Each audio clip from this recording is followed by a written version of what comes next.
check. Very good evening, all of you. Just a quick check if all of you can hear me and see me. If you can use the chat box and let me know if you can hear me and see me both.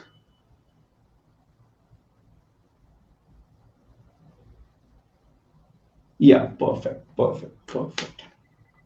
All right.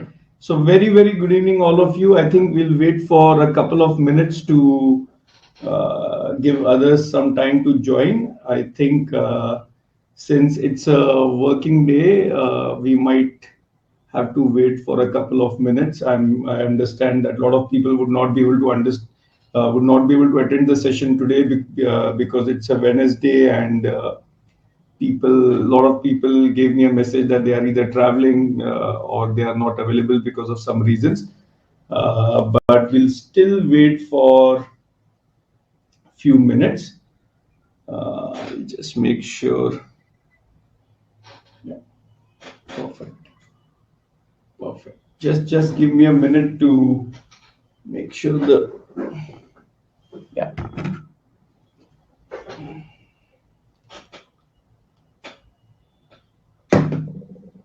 Perfect.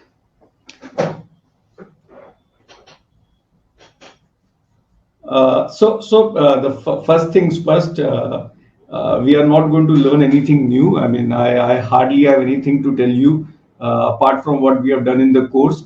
मेरे हिसाब से investing doesn't change much. Most of the times, all we have to do is reiterate or reaffirm our belief in what things that we have learned in the course.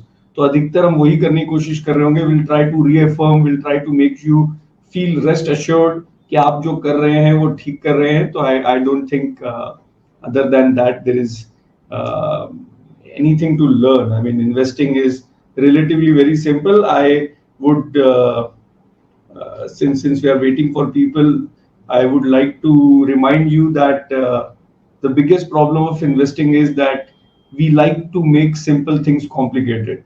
So investing in general is very simple.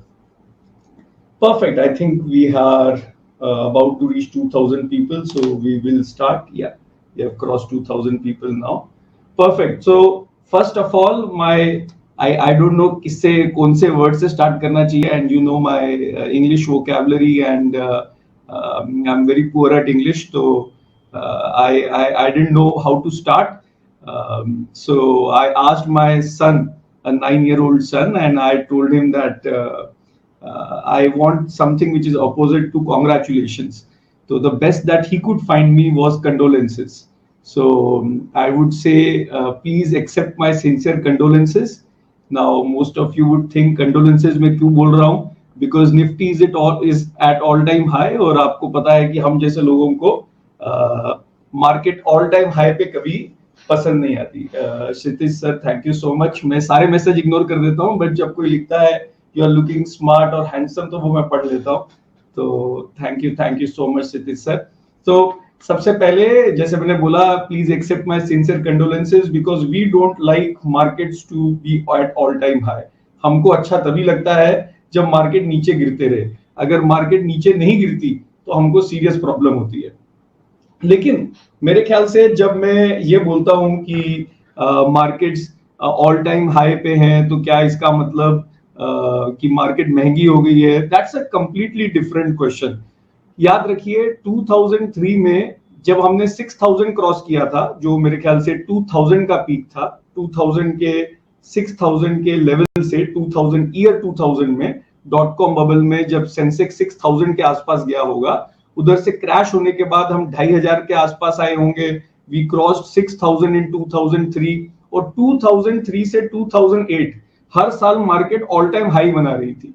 तो अभी तो हमने जो all time high बनाया है वो 1-1.5 साल 2 साल का ही टूटा है, तो कोई बहुत बड़ी बात है नहीं. ऐसा कुछ नहीं है कि you should be very worried.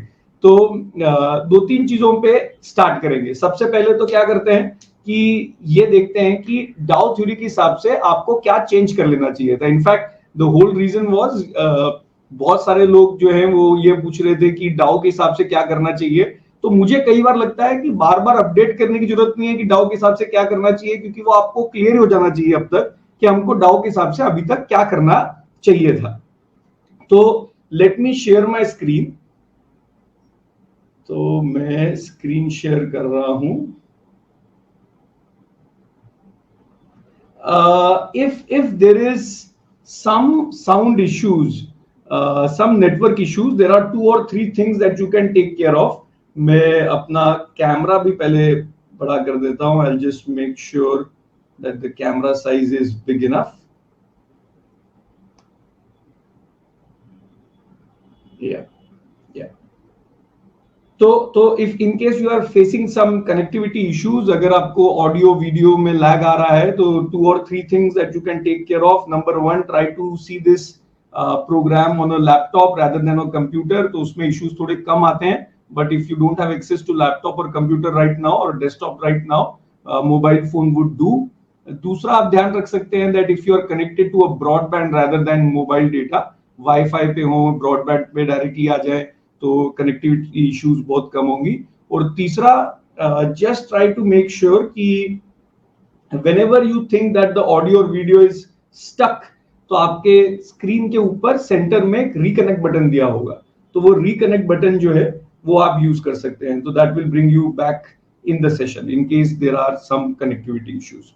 Perfect. तो मैं ये बोल रहा था कि सबसे पहले तो हमको देखना है कि डाउ थ्योरी के हिसाब से आज क्या करना चाहिए, या इनफैक्ट उससे भी पहले करते हैं। डाउ थ्योरी से करने से पहले सबसे पहले ये समझ लेते हैं, मैं अपना व्हाइट बोर्ड ओपन कर लेता हूं in case I have access to white board. I will just open a PPT, just give me a minute. मैं एक व्हाइट बोर्ड ओपन कर रहा हूं ताकि मैं आपको लिख के समझा सकूं।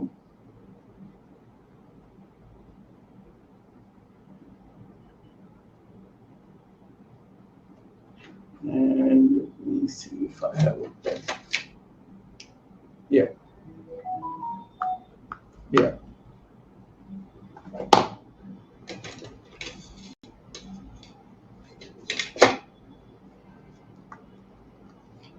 तो सबसे पहले आपको यह ध्यान रखना चाहिए कि एक मिसअंडरस्टैंडिंग क्रिएट होती है जब आप मार्केट ऑल टाइम हाई पे बोलते हैं।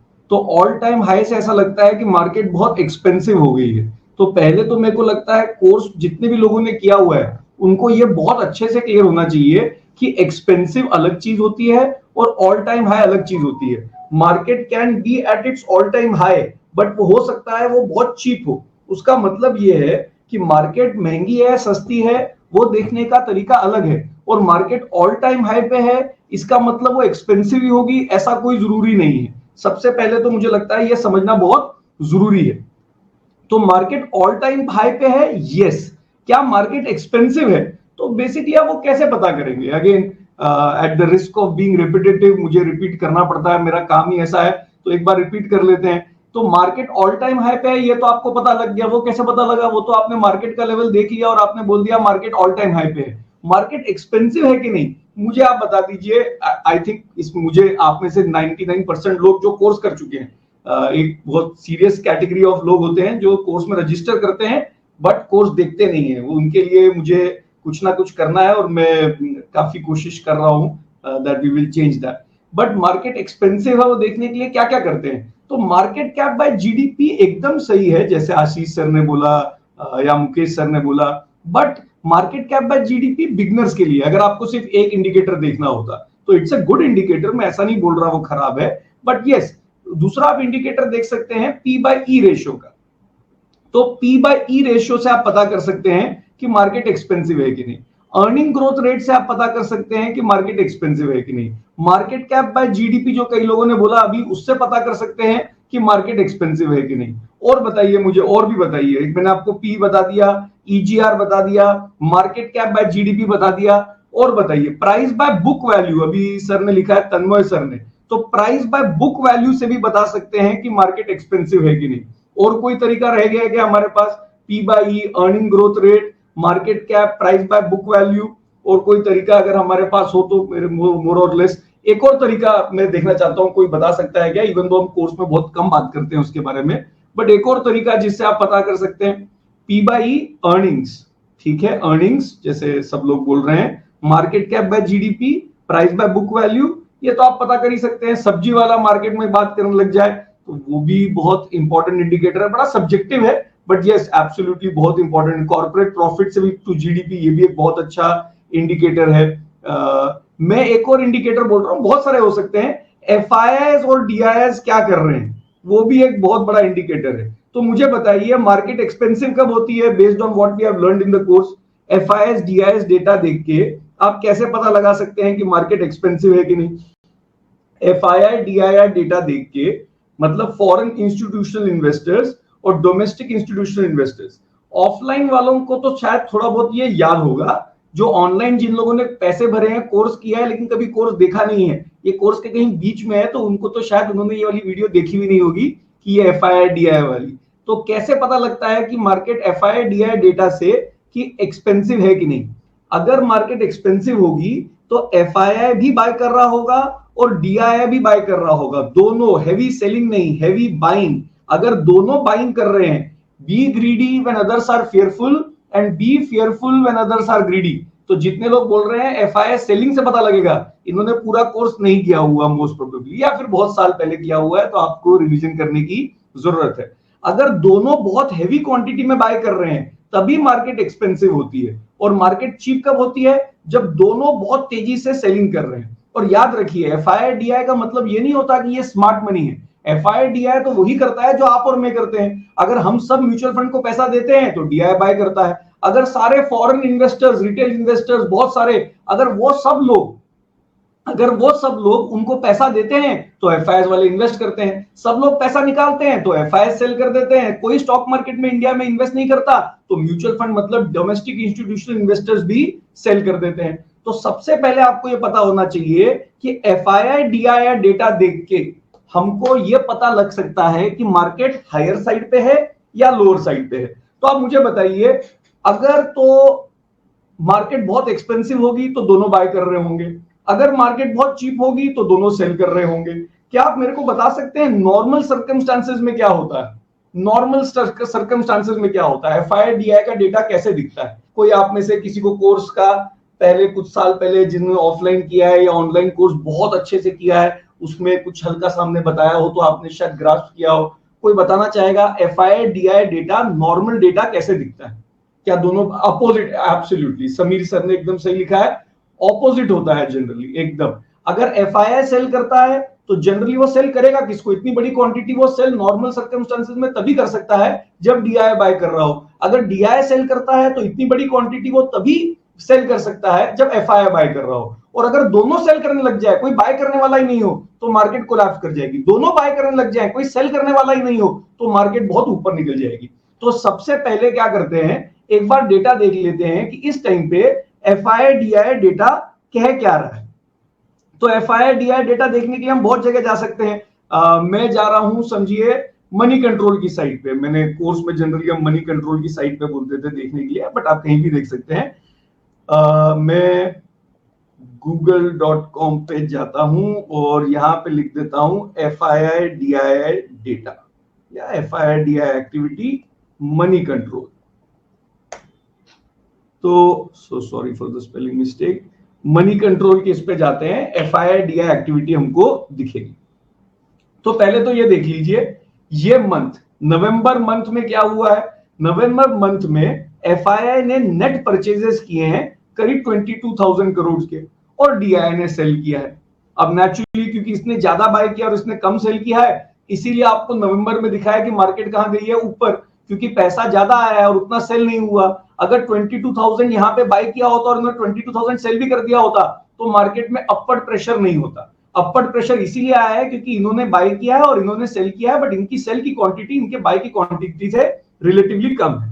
बट उससे पहले जाते हैं, तो ये देखिए, उससे पहले अक्टूबर महीने में देखेंगे, इन्होंने सेल किया है, इन्होंने बाय किया है।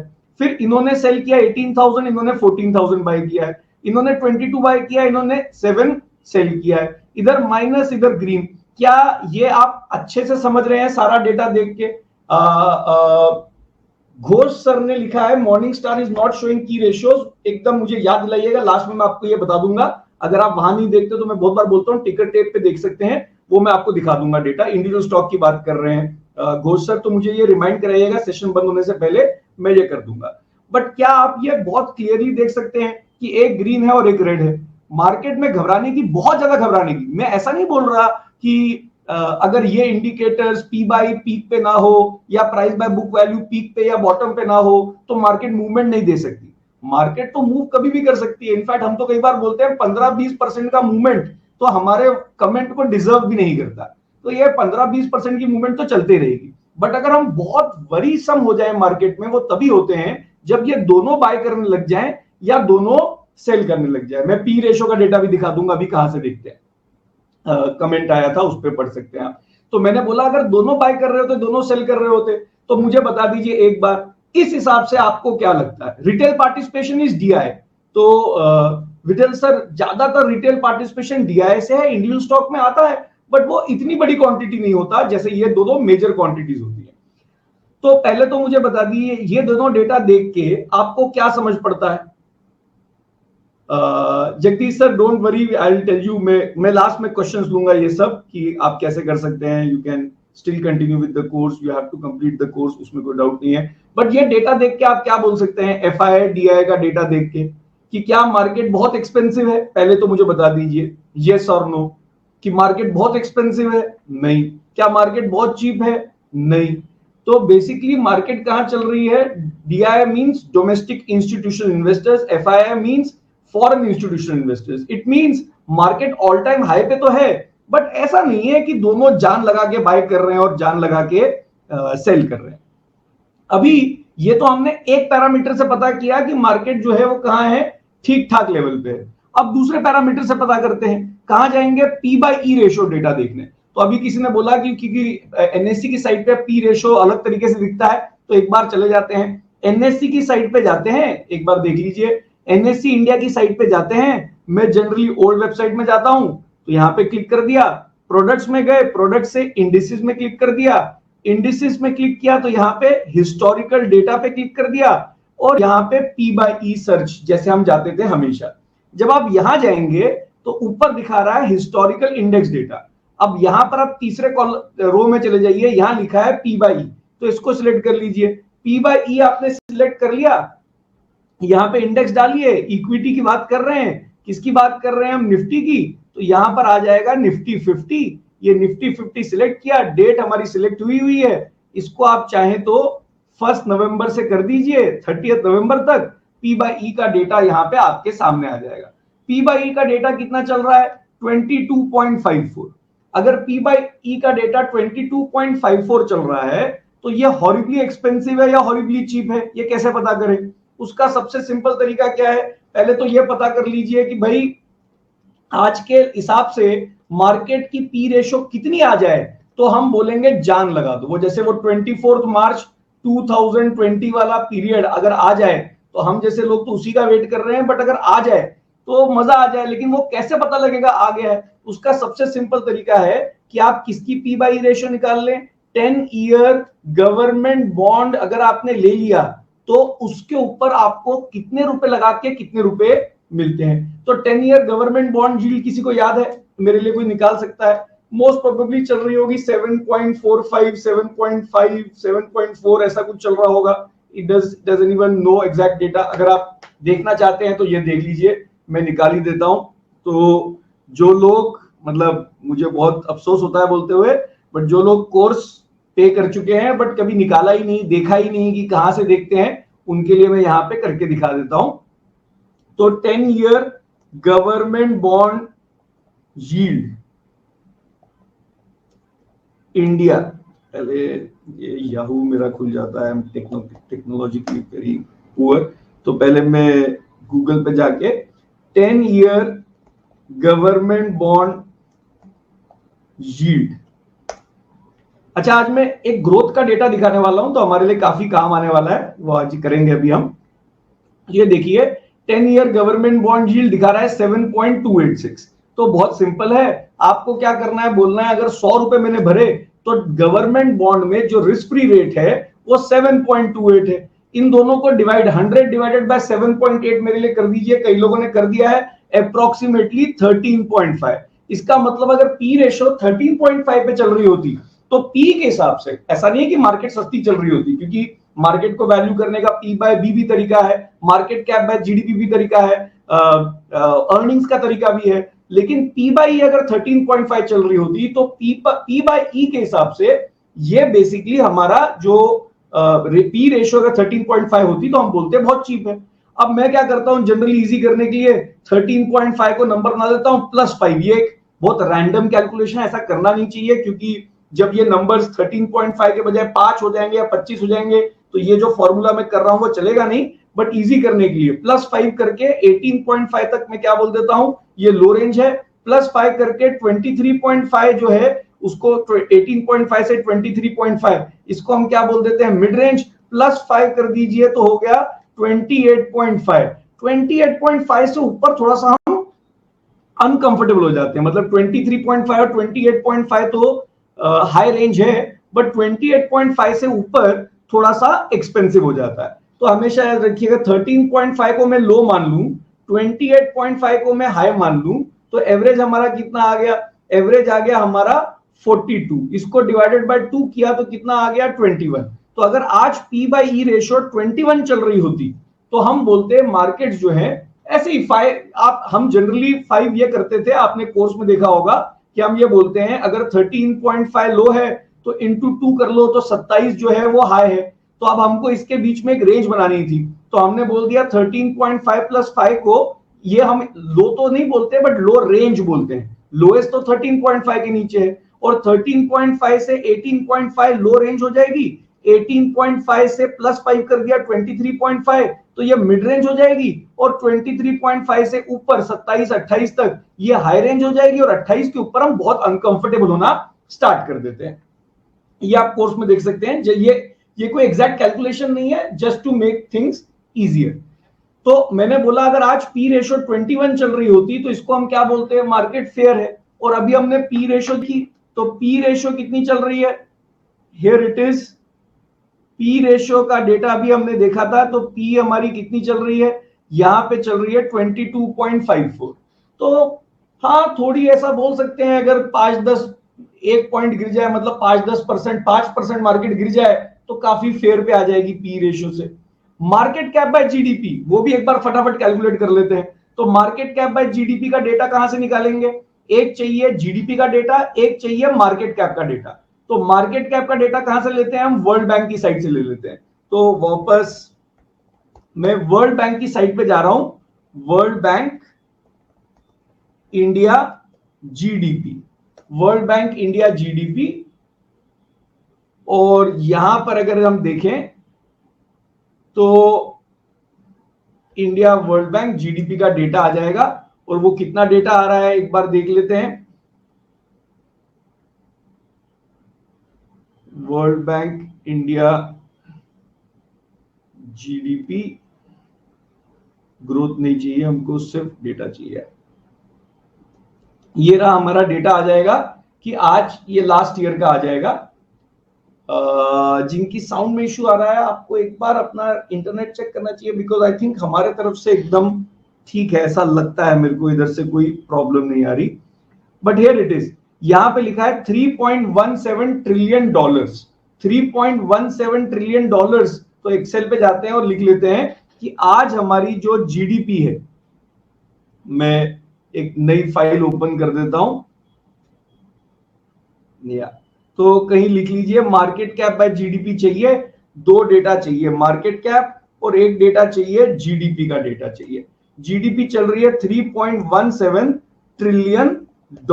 अब या तो इसको रुपीस में कर लीजिए, इसको लाख करोड़ में कर लीजिए। तो रुपीस में करना है तो क्या करेंगे, आजकल $1 में मान लेते हैं 82 रुपीस चल रहे हैं, 81, 82। तो इसको 82 से 81 से मल्टीप्लाई कर दीजिए, से 81 से मल्टीप्लाई किया तो आना चाहिए इतने ट्रिलियन INR। मैंने ट्रिलियन डॉलर को ट्रिलियन INR में कर दिया। अब हमारा प्रॉब्लम क्या है, हमको लाख करोड़ समझ पड़ते हैं, हमको ट्रिलियन बिलियन समझ कम पड़ते हैं, हम लोग लाख करोड़ वाले लोग हैं। तो अगर लाख करोड़ में करना है तो क्या करना है, याद रखिए 1 ट्रिलियन, हमेशा याद रखिए 1 trillion is equal to 1 lakh crore. 1 trillion is equal to 1 lakh crore. तो इसको अगर मेरे को 1 लाख करोड़ में करना है तो मैं बोल सकता हूं इंडिया की जीडीपी आज 256 लाख करोड़ आईएनआर है। इंडिया की जीडीपी आज, ये लास्ट ईयर की जीडीपी है, ये लास्ट ईयर की रहेगी, नेक्स्ट ईयर की तो हमारे पास डेटा आएगा ही नहीं, वो तो अगला, उसको आप बोल सकते हैं उसमें 10-12%, 13%, 14% और बढ़ा दीजिए, क्योंकि 6-7-8% से जीडीपी बढ़ेगी, 6-7-8% से इन्फ्लेशन बढ़ेगा, तो दोनों मिला के 12-13-14% से जीडीपी बढ़ जाएगी। बट ये मार्च तक का डेटा है, तो अभी आप 14% तो नहीं बढ़ा सकते, 14% तो अगले मार्च तक बढ़ाना है। अभी आप शायद 10%, 8% और बढ़ाना चाहें तो बढ़ा सकते हैं। परफेक्ट। तो अभी हम क्या करेंगे, 256 लाख करोड़ की हमने बात कर ली, 256 लाख करोड़ ये हमारी जीडीपी है। अब मेरे को चाहिए, तो पहले मुझे बता दीजिए सबको क्लियर है जीडीपी लाख करोड़ में कैसे लिया है, यहां तक सब क्लियर है? और मार्केट कैप का डेटा अब मैं निकाल रहा हूं, तब तक मुझे बता दीजिए कि क्वेश्चंस में लूंगा। Rohit sir, is it good time to buy gilt fund? तो मार्केट कैप का डेटा निकालने के लिए कहां जाएंगे, वापस अपनी साइट पे जाएंगे और यहां पर हम सर्च करेंगे कि इंडिया का मार्केट कैप कितना चल रहा है। तो वो सर्च करने के लिए आप bseindia.com या मार्केट कैपिटलाइजेशन,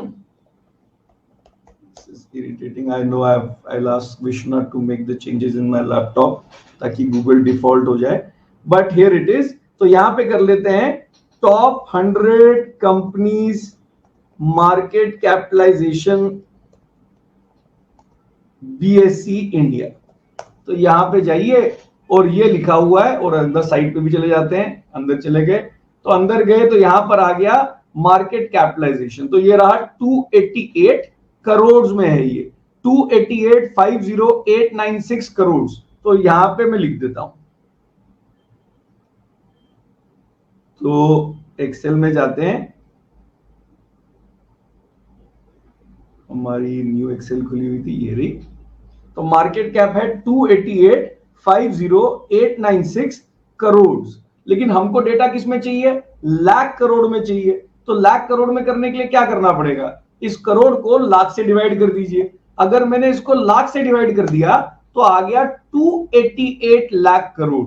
ये जो 288,50896 करोड़ था, इसको बेसिकली मैंने क्या कर दिया, इसको मैंने लाख करोड़ में कर दिया। तो करोड़ को लाख करोड़ में करने के लिए 1 लाख से डिवाइड किया तो आंसर आ गया 288। मतलब मार्केट कैप है 288 और जीडीपी है 256। और अब इसको डिवाइड करके देख लीजिए, 288 डिवाइडेड बाय 256, तो ये 1.12 चल रही है, ये 1.12 चल रही है। एनएससी की मार्केट कैप नहीं सर, पहला विनायक सर का क्वेश्चन, रणधीर सर का क्वेश्चन, दोनों मिस ना हो जाए, सब लोग पढ़ लीजिए, दोनों इंपॉर्टेंट क्वेश्चन है।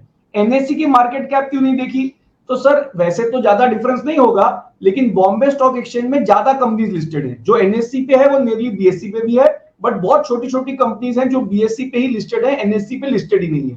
तो अगर मैं ज्यादा मार्केट कैप ढूंढने की कोशिश कर रहा हूं पूरा मैक्सिमम, तो बीएससी पे चले जाना चाहिए, क्योंकि एनएससी पे नंबर ऑफ कंपनीज जो लिस्टेड है वो कम है, लेकिन बड़ी कंपनीज तो दोनों में सेम ही होती है, इसलिए नंबर में इतना फर्क नहीं होता, लेकिन फिर भी मैं बीएससी ले रहा हूं। दूसरा क्वेश्चन जो रणधीर सर का क्वेश्चन था, व्हाई ओनली टॉप 100 कंपनीज, हमने टॉप 100 नहीं लिया है सर, मेरी गलती हो गई। मैंने जब इंटरनेट पे सर्च किया था तो टॉप 100 सर्च किया था। तो ये आप टॉप 100 देख रहे हैं, इसमें हर कंपनी का मार्केट कैपिटलाइजेशन राइट पे लिखा हुआ है, लेकिन ये जो मार्केट कैपिटलाइजेशन है इधर जो मैंने लिया था, that is of all the companies listed. तो ये सिर्फ टॉप 100 का नहीं है, ये सारी कंपनीज का है। टॉप 100 का यहां पे दिया हुआ है नीचे राइट हैंड साइड पे, सबको ऐड करके देख लीजिए।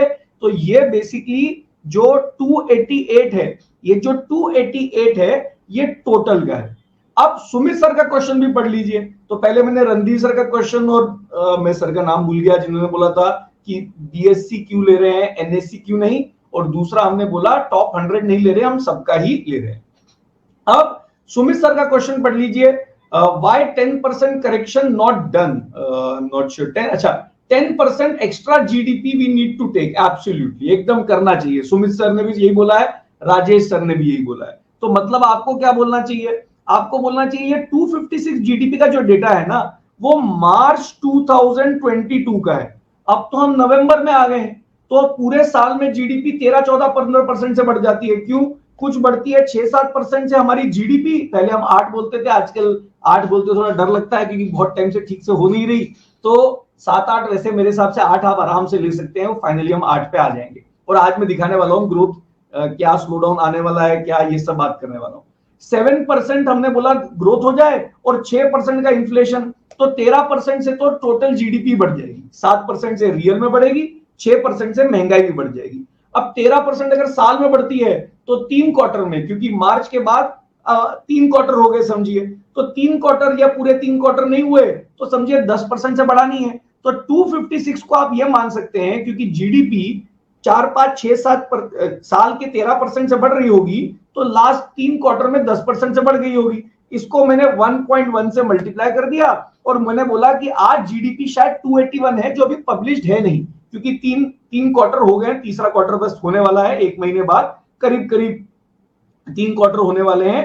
तो इसका मतलब मार्केट कैप चल रहा है 288 और जीडीपी चल रही है 281। एग्जैक्ट डेटा तो है नहीं, बट ऑन एन एवरेज।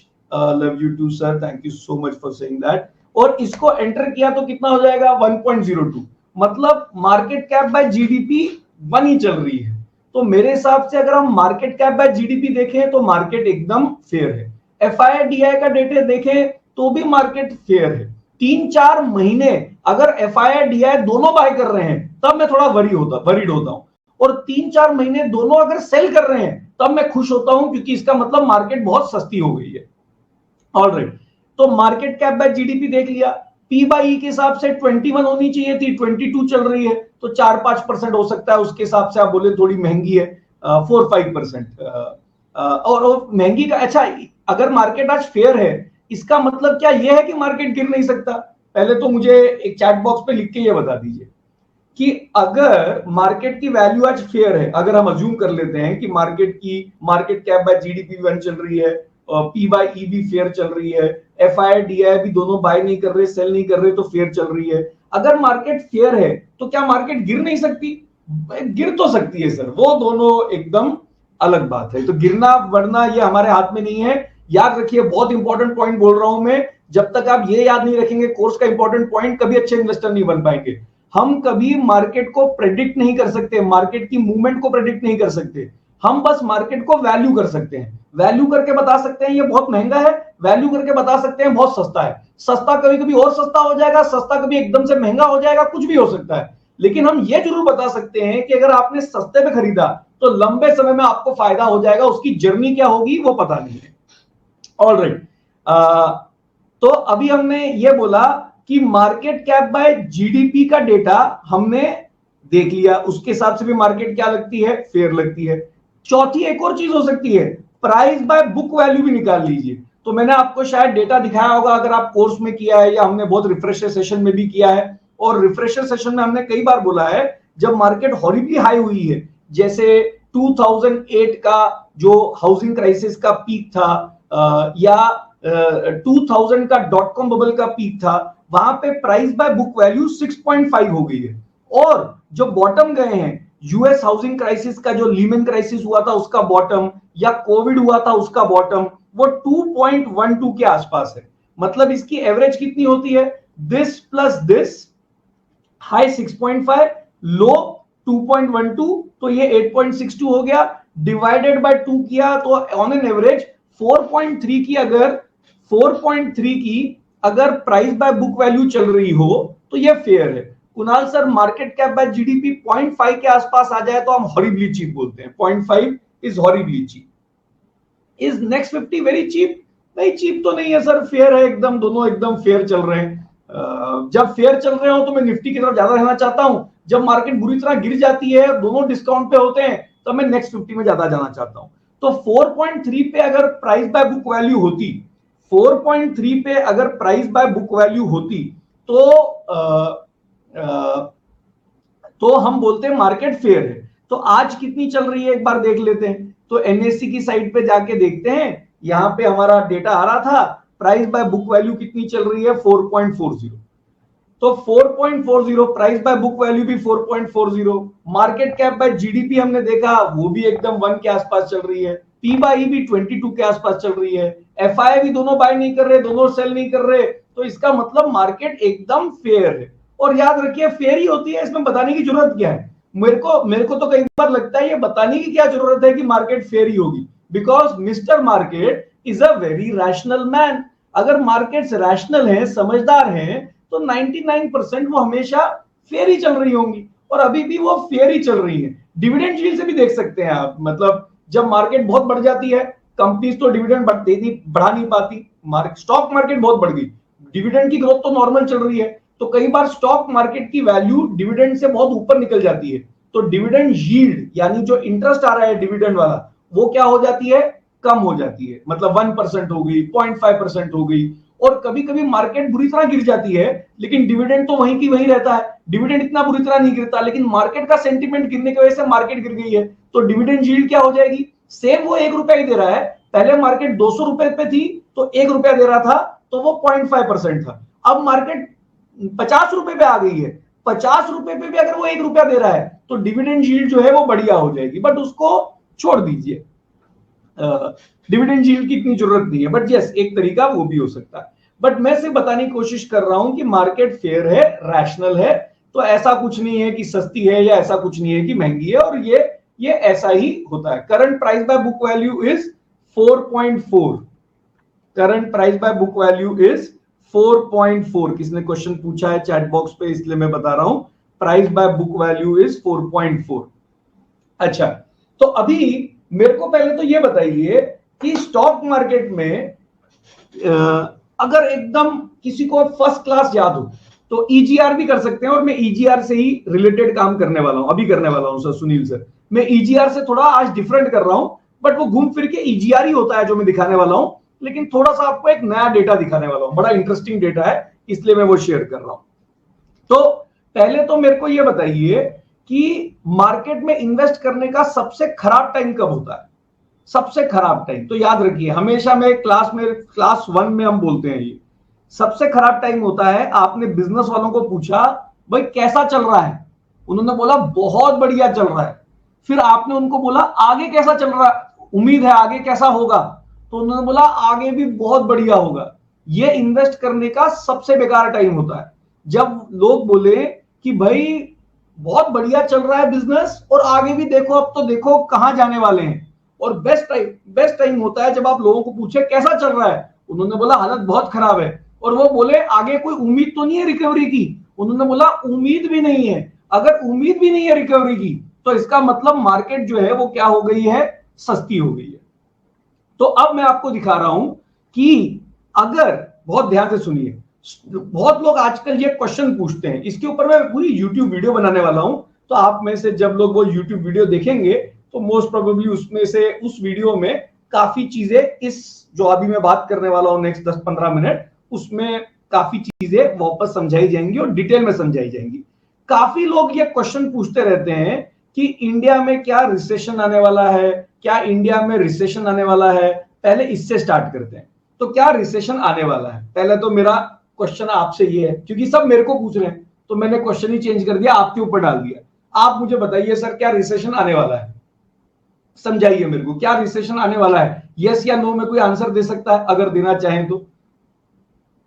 क्या रिसेशन आने वाला है? पहला आंसर आ गया ऋषिकेश सर का, नो। प्रखर सर ने भी बोल दिया है नो, कई लोगों ने लिख दिया है यस। तो पहले तो आपको पता होना चाहिए कि रिसेशन का एक्चुअल मीनिंग क्या है, सबसे इंपॉर्टेंट तो चीज यही है। रिसेशन का मतलब दो, अगर वैसे बहुत रॉ डेफिनेशन है, वैसे राइट डेफिनेशन नहीं है, लेकिन रिसेशन का मोटा मोटा मतलब है कि 2 क्वार्टर्स तक इंडिया की जीडीपी यानी production of goods and services, goods and services जो हम प्रोड्यूस करते हैं, जो हम गुड्स एंड सर्विसेज प्रोड्यूस करते हैं, उनकी प्रोड्यूस करने की वैल्यू 2 क्वार्टर्स तक, ये वैसे 2 क्वार्टर जरूरी नहीं है बट अधिकतर बोल दिया जाता है, 2 क्वार्टर्स तक अगर ये कम हो जाए मतलब पिछले साल अगर हमने प्रोड्यूस किया, पिछले पूरे साल में प्रोड्यूस किया 280 लाख करोड़, ये हमारी जीडीपी थी।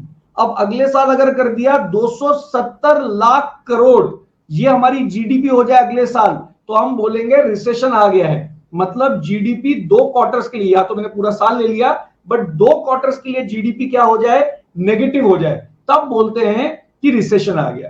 तो मुझे बता सकते हैं इस डेफिनेशन के हिसाब से, बड़ी इंटरेस्टिंग बात बता रहा हूं, आई डोंट नो आपको इंटरेस्टिंग लगेगी कि नहीं लगेगी, बट इस डेफिनेशन के हिसाब से इंडिया में रिसेशन आया कब है, कोई बता सकता है कब आया है रिसेशन इंडिया में? इस डेफिनेशन के हिसाब से 2 क्वार्टर्स तक इंडिया की जीडीपी अगर नेगेटिव हो जाए, तो इस डेफिनेशन के हिसाब से अगर इस डेफिनेशन को मान लिया जाए तो मुझे बता सकते हैं कि इंडिया में लास्ट रिसेशन आया कब है, कब आया रिसेशन? अगर आपने डेफिनेशन तो बता दिया, आपने बोल दिया 2 क्वार्टर्स, तो 2020, एकदम 2020 कोविड में आया है सर, ये तो एकदम सही आपने बोल दिया।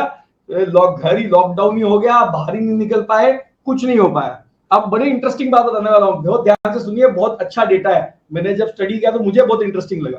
तो 2020 का सबसे रीसेंट रिसेशन है, सबसे रीसेंट रिसेशन, जब कोविड 2 क्वार्टर्स तक हमारी जीडीपी कम गई थी। अच्छा, आप मुझे बता सकते हैं इससे पहले कब आया था रिसेशन? 2020 से पहले, 2020 से पहले कब आया था? मैं देखना चाहता हूं कितने लोग बता सकते हैं। गूगल मत करिएगा, गूगल मत करिएगा। सर ने जितेंद्र सर ने लिखा है 1990। बड़ा इंटरेस्टिंग डेटा है सर, मैंने भी जब पढ़ा तो जितेंद्र सर मेरे को भी बड़ा अजीब लगा, मैं भी ऐसा बोल रहा था 1990 में तो रिसेशन आ ही गया होगा। तो पहले जितेंद्र सर का नंबर बाद में लेंगे, पहले सब लोगों ने लिखा है 2008, तो जाके चेक करिए 2008 में रिसेशन नहीं आया है। ये मैं आपके सामने ये ओपन कर रहा हूं, तो बड़ा इंटरेस्टिंग डेटा दिखा रहा हूं। यहां पर जाएंगे और यहां पे जो मैं डेटा दिखा रहा हूं वो ईयर का है, साल का है। तो देख लीजिए, जैसे ये साल, ये कोविड था 2020, सबको स्क्रीन पे नीचे 2020 दिख रहा है। तो 2020 में ये जीरो की लाइन है, ये जो डॉटेड लाइन है, डॉटेड लाइन 2020 में जीडीपी नीचे आई थी -6.6%। ठीक है, तो इसको तो रिसेशन मान लिया। अब आप में से जितने लोग 2008 को रिसेशन बोल रहे थे वो देख लीजिए, 2008 में जीडीपी 3.09 पे आई थी, मतलब फिर भी ग्रो ही कर रही थी। तो मैं आपको बता रहा हूं, मतलब जो 2008 हो गया, लीमन क्राइसिस हो गया, सब कुछ हो गया, लेकिन डेफिनेशन के हिसाब से रिसेशन इंडिया में तो नहीं आया। अमेरिका में 1948 से आज तक 11 रिसेशन आ चुके हैं, 1948 से आज तक 11 रिसेशन आ चुके हैं। लेकिन इंडिया का जो 2008 का क्राइसिस था, उसको आप रिसेशन, हमारी गवर्नमेंट बात नहीं करती, उसको हम रिसेशन नहीं मानते, क्योंकि हमने 2 क्वार्टर नेगेटिव ग्रोथ नहीं करी। उसके पहले सर ने बोला, कई लोगों ने बोला 2001, तो ये लीजिए 2001, ये भी ले लीजिए 2.8, 3.8, यहां पे भी रिसेशन नहीं आया। सबसे ज्यादा हैरानी मेरे को इस डेटा को देख के हुई थी 1991, क्योंकि जितेंद्र सर ने भी बोला था 1991, तो मैं भी जितेंद्र सर की तरह ही बोल रहा था कि 1991 में तो आ ही गया होगा। तो यहां पे डेटा देखा तो 1991 में भी नेगेटिव नहीं आया। एक्चुअली लास्ट रिसेशन इंडिया में आया है 1979, 1980। बड़ा इंटरेस्टिंग डेटा है, बहुत ध्यान से सुनिए। और ये डेटा मैं ऐसा नहीं बोल रहा, मैं बता रहा हूं रिसेशन का डेटा। यहां पे जाइए और नेट पे सर्च करिए इंडिया के हिसाब से कब कब रिसेशन आए हैं। तो गूगल पे जाइए, google.com जा रहे हैं और यहां लिख रहे हैं India recessions in India according to RBI.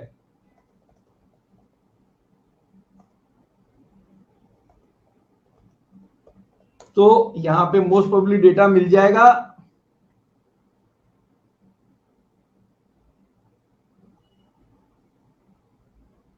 वापस सर्च कर लेता हूं।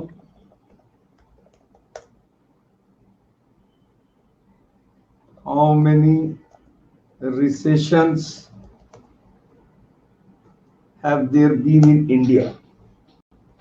ये देखिए, according to RBI data, India has gone through 4 recessions. तो देख लीजिए 1958 1, 66, 73, 1979, 1980 वाला रिसेशन, और उसके बाद कोविड वाला 5th।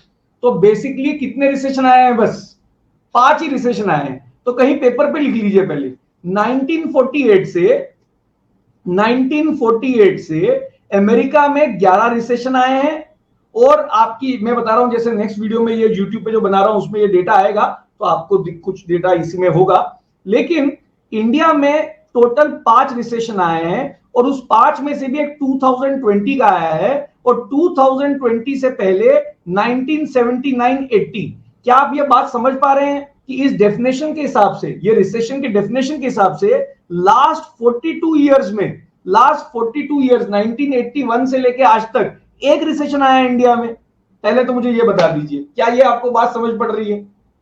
तो जब कोई बोलता है इंडिया में रिसेशन आ ही नहीं सकता, तो ये बहुत ही अमेजिंग पॉलिटिकल स्टेटमेंट है, क्योंकि आपने कुछ गलत भी नहीं बोला और आपने सब बातें छुपा भी। मतलब आपने ऐसे बोल दिया मेरा बच्चा फेल हो ही नहीं सकता। आप ये बता ही नहीं रहे कि वो जस्ट पास हो रहा है, लेकिन आपने बता दिया मेरा बच्चा फेल हो ही नहीं सकता।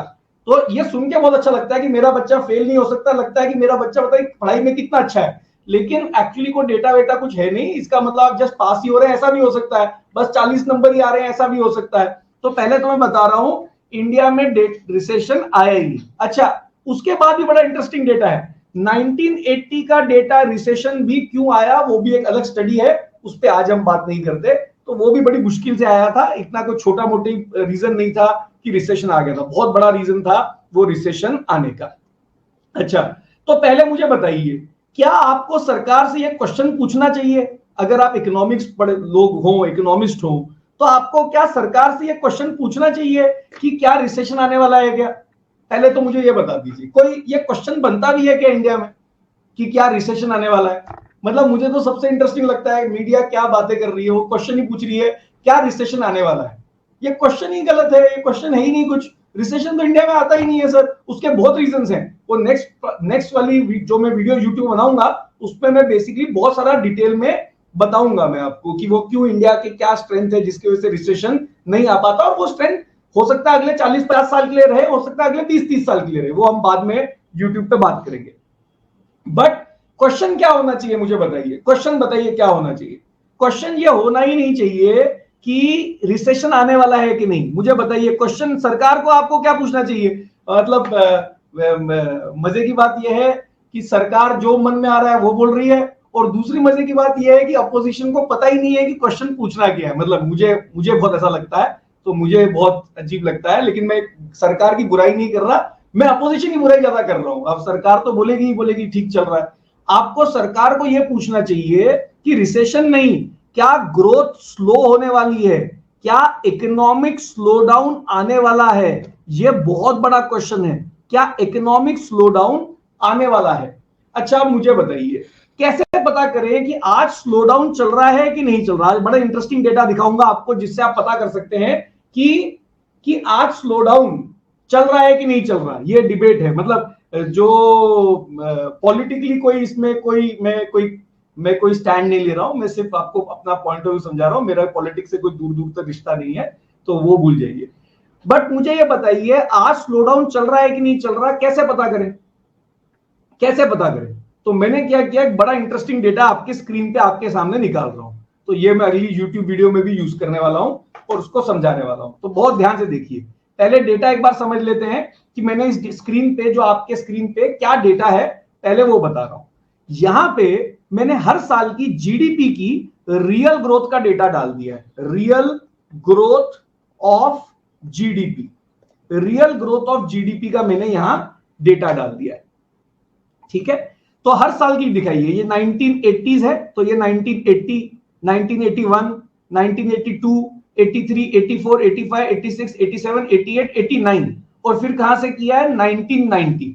तो पहले तो मुझे ये बता दीजिए क्या ये डेटा समझ पड़ रहा है? 6.74 से ग्रो करी रियल जीडीपी, इन्फ्लेशन छोड़ दिया, फिर 6%, फिर 3% कम हो गई, फिर 7, फिर 3, फिर 5, फिर 4। ये हर साल का डेटा दिखा हुआ है, एवरी सिंगल।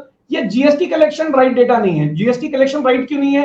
क्योंकि अगर महंगाई बढ़ गई तो जीएसटी कलेक्शन अपने आप बढ़ जाएगा, क्योंकि जो चीज 100 की थी वो 118 की हो गई, तो पहले 100 पे 18% लेते थे, अब 118 पे लेंगे। तो कई बार जीएसटी का डेटा बहुत अच्छा डेटा नहीं होता, शायद मेरे हिसाब से। I can be wrong Ravi sir, but मेरे हिसाब से कई बार वो कंफ्यूज कर सकता है। बट मैं चाहता हूं पहले मुझे सब लोग स्क्रीन पे यस लिख के ये बता दें कि क्या आपको ये बात समझ पड़ रही है कि इस कॉलम में मैंने क्या लिखा है?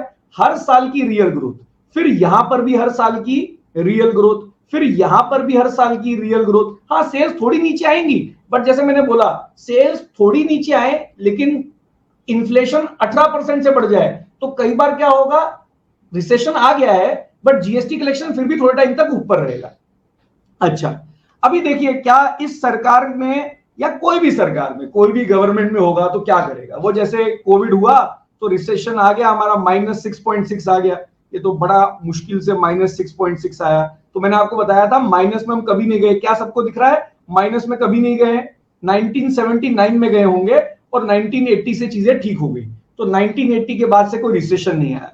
अभी सरकार बार बार ये डेटा बताएगी कि इस साल हम कितना ग्रो करें, 9% ग्रो करे, 9% ग्रो करे, 9। ये मैंने ये डेटा कहां से लिया है, ये डेटा मैंने सर इधर से लिया हुआ है, ये रहा आपका macrotrends.net से। ये हर एक साल का मैंने डेटा लिया है सर, ये हर एक साल का डेटा है और आपको बहुत साइट्स पे मिल जाएगा, बट मैंने यहां पे ये डेटा नोट कर लिया।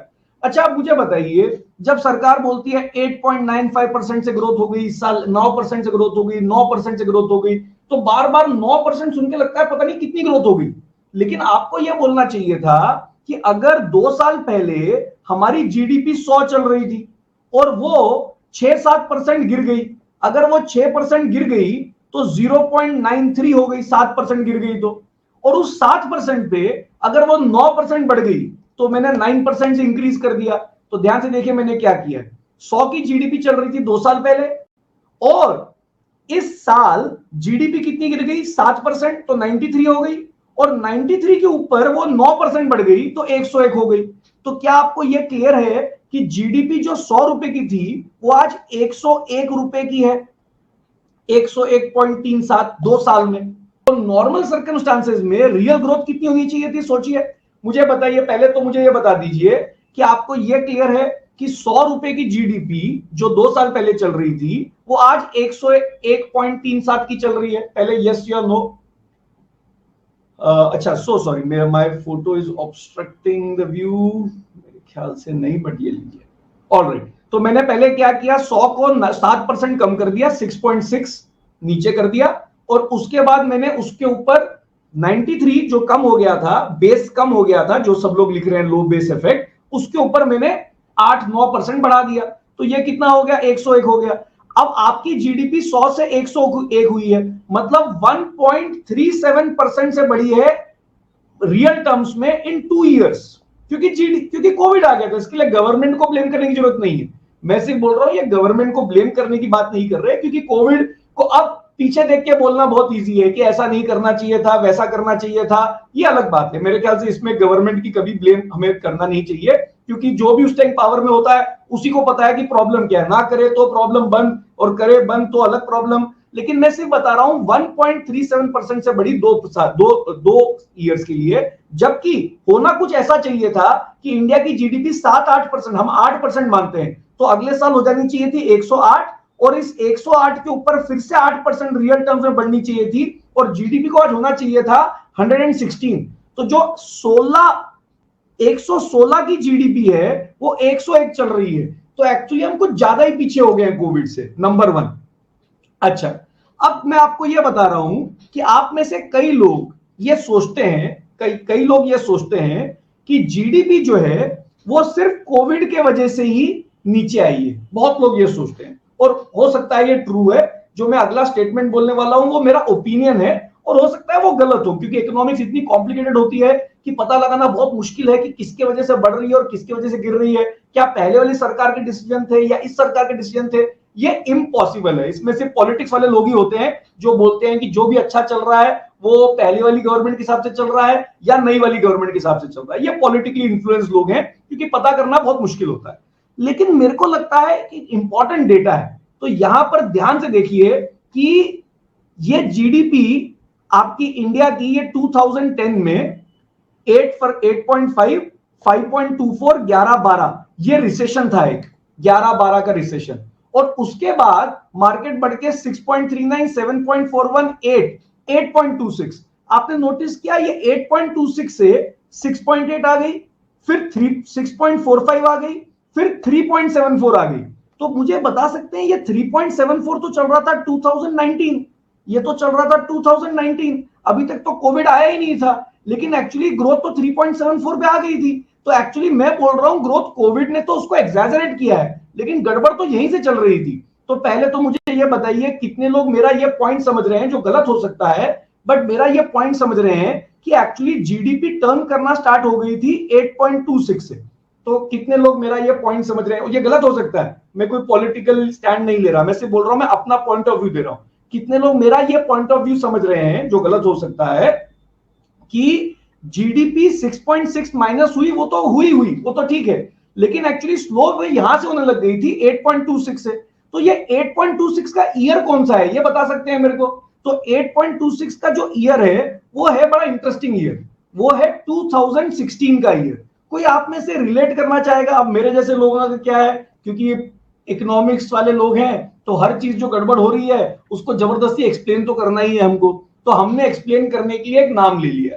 तो मुझे बताइए मैं किसका नाम लेने वाला हूं, आप में से कोई बताना चाहता है? मैंने 2016 डेट बता दी आपको, 2016, और ये 2016 जो है मेरे हिसाब से ये कल्प्रिट है, यहां पे कुछ गड़बड़ हुई है। तो अब मेरे जैसे लोग, क्योंकि कुछ नहीं मिल रहा, तो हम जैसे लोग बोल रहे हैं शायद ये डिमोनेटाइजेशन है जो हुआ है। अच्छा, अब देखिए मैंने क्या किया, मैंने अब आपको ये बताया, अगेन कोई पॉलिटिकल स्टेटमेंट नहीं है, सो सॉरी अगर आप बीजेपी सपोर्ट करते हैं और हो सकता है एकदम सही कर रही है, मैं कुछ बोल नहीं रहा उस पर, मैं और ना ही मैं घबरा के ये बोल रहा हूं, कोई मैं ये मत सोचिए कि मैं डिप्लोमेटिकली होके बोल रहा हूं, मैं रियल में आपको बता रहा हूं, मेरे पास रियल आंसर नहीं है कि किसके वजह से हुआ, बट लगता है 2016 था। अच्छा, आप ध्यान से देखिए मैंने क्या किया, मैंने यहां पर 5 ईयर रोलिंग ग्रोथ निकाली है। 5 ईयर रोलिंग ग्रोथ का मतलब समझते हैं आप?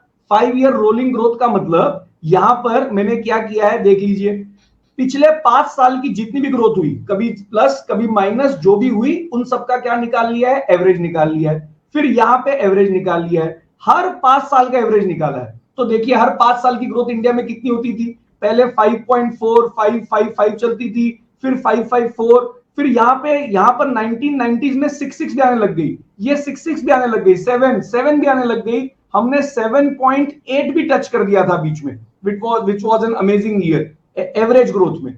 और फिर लास्ट 5 साल में हमारी ग्रोथ हुई है 3.8, और उससे पहले 5 साल में रोलिंग 3.73।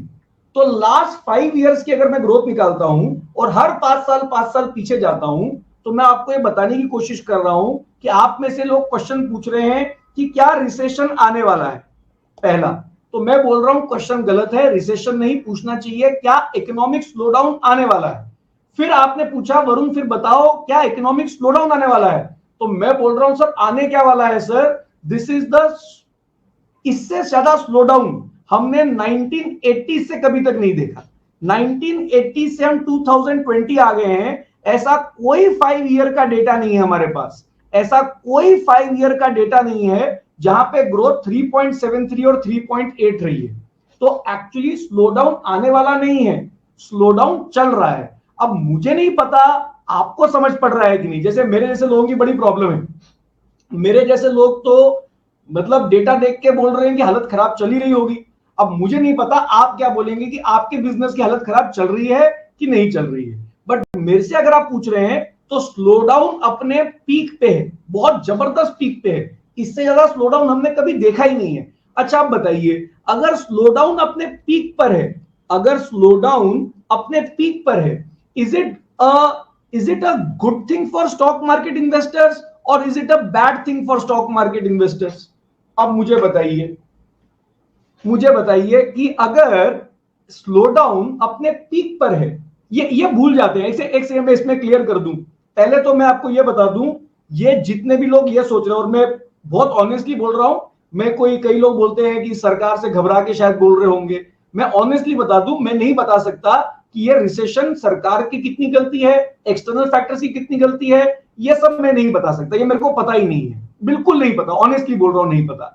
लेकिन मेरे को यह पता है कि स्टॉक मार्केट में इन्वेस्ट करने वाले लोगों के लिए सबसे इंपॉर्टेंट चीज ये होती है कि आज इकोनॉमी की हालत खराब चल रही हो, और एक्चुअली इकोनॉमी की हालत खराब चल रही है, this is very good news for us. तो आपको घबराना नहीं चाहिए। घबराना कब चाहिए? अगर ये डेटा ऐसा चल रहा होता, तो ध्यान से देखते हैं, आपको घबराना कब चाहिए होता, जबकि आप घबराते नहीं तब। तो मैं बताता हूं आपको कब कब घबराना चाहिए। जैसे ये 2008 या 2007, ये हमारी जो ग्रोथ आ गई थी 5 ईयर एवरेज ग्रोथ 7.88, तो बताइए यहां पर क्या होना चाहिए था? 5 ईयर ग्रोथ लास्ट 5 ईयर्स की लास्ट 5 इयर्स की ग्रोथ कितनी चल रही है? 7.88। ऐसी ग्रोथ कभी इंडिया ने देखी ही नहीं है। तो आप समझ रहे हैं कि 2007 में जब ग्रोथ का 5 ईयर ग्रोथ का एवरेज 7% चल रहा था, 7.8% चल रहा था, तो आपको बहुत घबराना चाहिए था, आपको बहुत ज्यादा घबराना चाहिए था। तो उस टाइम घबराना ज्यादा चाहिए, लेकिन आप घबराते नहीं है। बट आजकल इतना घबराने की बात नहीं है। हाँ ठीक है, मार्केट कैप बाय 1 है, ज्यादा से ज्यादा क्या होगा देख लेते हैं। तो ये देखिए, ज्यादा से ज्यादा क्या हो जाएगा मार्केट में? मार्केट में ज्यादा से ज्यादा ये हो जाएगा कि आज जीडीपी 100 है और मार्केट कैप भी 100 है। हो सकता है अगले साल तक जो जीडीपी है वो गिर के, मान लेते हैं, या स्टॉक मार्केट जो है वो गिर के 70 पे आ जाती है, मान लेते हैं, और जीडीपी जो है वो 100 से नॉमिनल टर्म्स में 15% से बढ़ के 115 पे आती है। तो आप ये समझ सकते हैं, अगर मार्केट 30% गिरती है और जीडीपी 15% बढ़ती है, तो हमारी जो मार्केट कैप बाय जीडीपी है, मार्केट कैप 70 और जीडीपी 115, तो मार्केट कैप बाय जीडीपी कितनी हो जाएगी? Here it is. तो मार्केट कैप बाय जीडीपी कितनी हो जाएगी? मैं आ रहा हूं, अर्निंग्स पे आ रहा हूं, एब्सोल्युटली। तो मार्केट कैप बाय जीडीपी कितनी हो जाएगी? 70 डिवाइडेड बाय 11। इसको जूम कर लेते हैं।